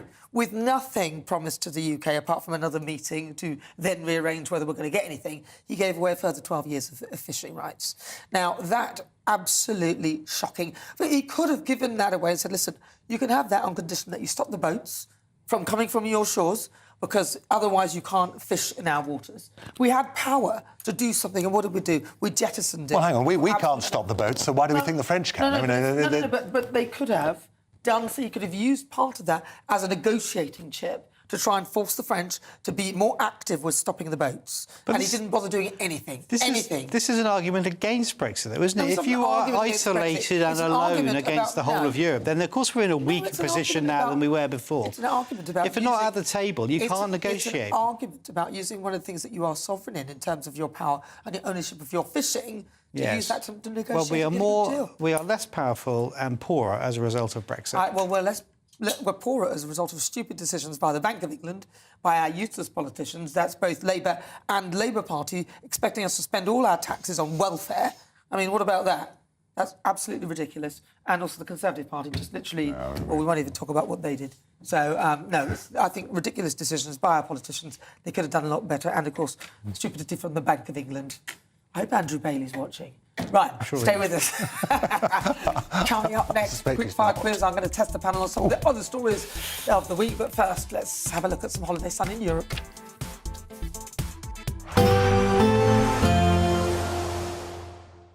Dinner under the stars tonight? That reminds me of our travel insurance. You mean All Clear Skies? All Clear Travel Insurance sponsors GB News Travel Destinations Forecast. If you're heading away this weekend, well, you've picked a good time as high pressure dominates much of Europe. Lots of sunshine, mostly dry as well. Across the Canary Islands, temperatures climbing towards the high 20s, a little bit fresher in Madeira. But for Portugal, much of Spain, as well as Italy, as we look towards parts of Greece and Turkey too. High pressure dominates. There's the odd shower around through Sunday across Greece in particular. But high pressure really is dominating next week to bring plenty of sunshine and temperatures in the high 20s. Bye-bye. All Clear Travel Insurance sponsors GB News Travel Destinations Forecast.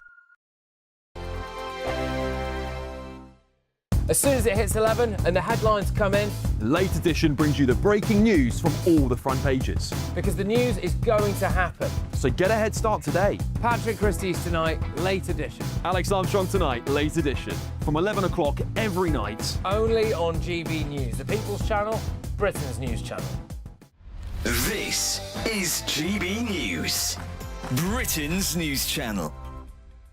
It's very hot indeed, and there's been a lot of talk about Clarkson and co today, but the real stars of the show are these guys here. We've got the cows over there, and then just behind me we've got donkeys, we've got Highland cows over here, all sorts of animals. These are all here courtesy of Adam Henson, who we spoke to earlier today on GB News, star of Countryfile. It's been an amazing day here today. It's been incredibly hot, but everybody has been in great spirits, keeping themselves hydrated. It's on for one more day, so if you're in Warwickshire, you know where to come. But it's not just been about Clarkson, Caleb and co. There's been a lot of familiar faces down here, and if you watch food videos on social media as much as I do, you'll know about Spudman. He's a small business owner. He's working here today, and I spoke to him earlier about what life has been like as a small business owner in the past few years. I grew up in agriculture. I love it. We very much shout about the products. We use local farmer for our potatoes, we use a local dairy for our butter, our carrots for our coleslaws grown just down the road in Rugeley. Honestly, we've got to support our British farmers, and events like this really showcase what we can do in this country. It's amazing. And as a small business owner yourself, you said you've got to back British farming. How important is it right now more than ever that we do get behind little local businesses? Oh, it's essential. Like, we don't want to lose what we've got. We've got the best producers in the world producing the best food in the world. You know, why do we need to go anywhere else? Use local. So that was Spudman there, and do you know what? His words have been echoed by hundreds of people that we've spoken to today. We haven't just been speaking to the familiar faces, we've been speaking to the farmers and the fans and the people who have come down here to show their support for British agriculture. GB News, the People's Channel. Do you trust what you're being told? Good, because neither do I. Those are just facts. I'm Alex Armstrong, and on my show, we'll expose the spin. Well, I want to answer that because you didn't let me last time, because you always speak over me. The broken promises. To deny that is denying the truth. And the hypocrisy. Stop. You think we can allow? Politics, policy, parliament. Nothing is off limits. No sugarcoating, no fear of offence, just the truth laid bare. Tune in every Saturday and Sunday at 9 p.m. for Alex Armstrong Tonight, only on GB News, Britain's news channel.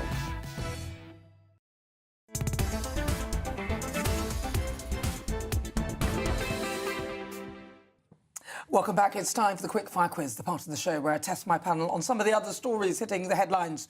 Joining me, former Foreign Office Minister and author Mark Field. Your buzzer, please, Mark. And former Labour Special Advisor Paul Richards. Your buzzer, please. Thank you. Please play along at home. Question 1, multiple choice.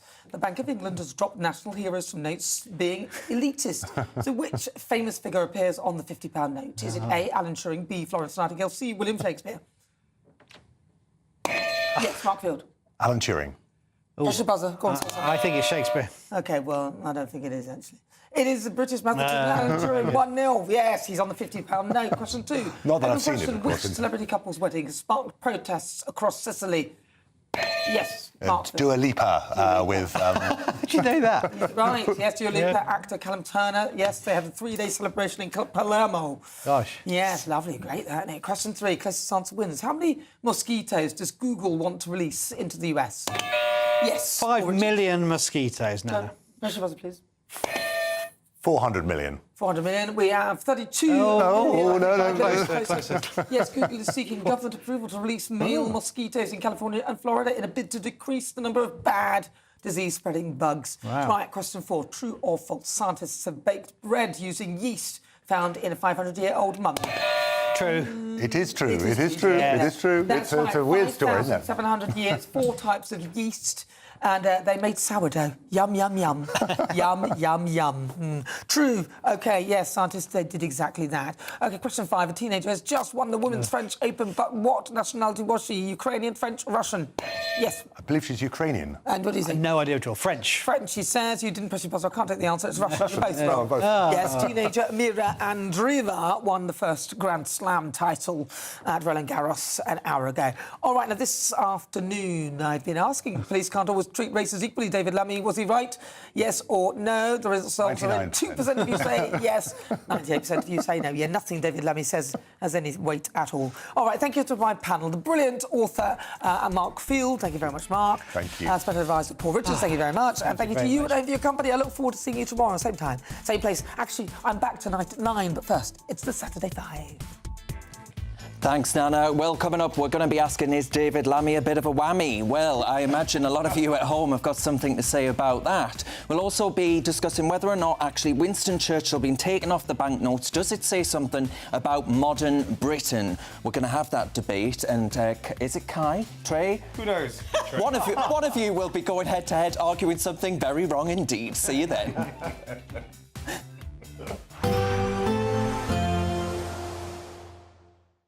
Expect warm spells with the odd rude interruption.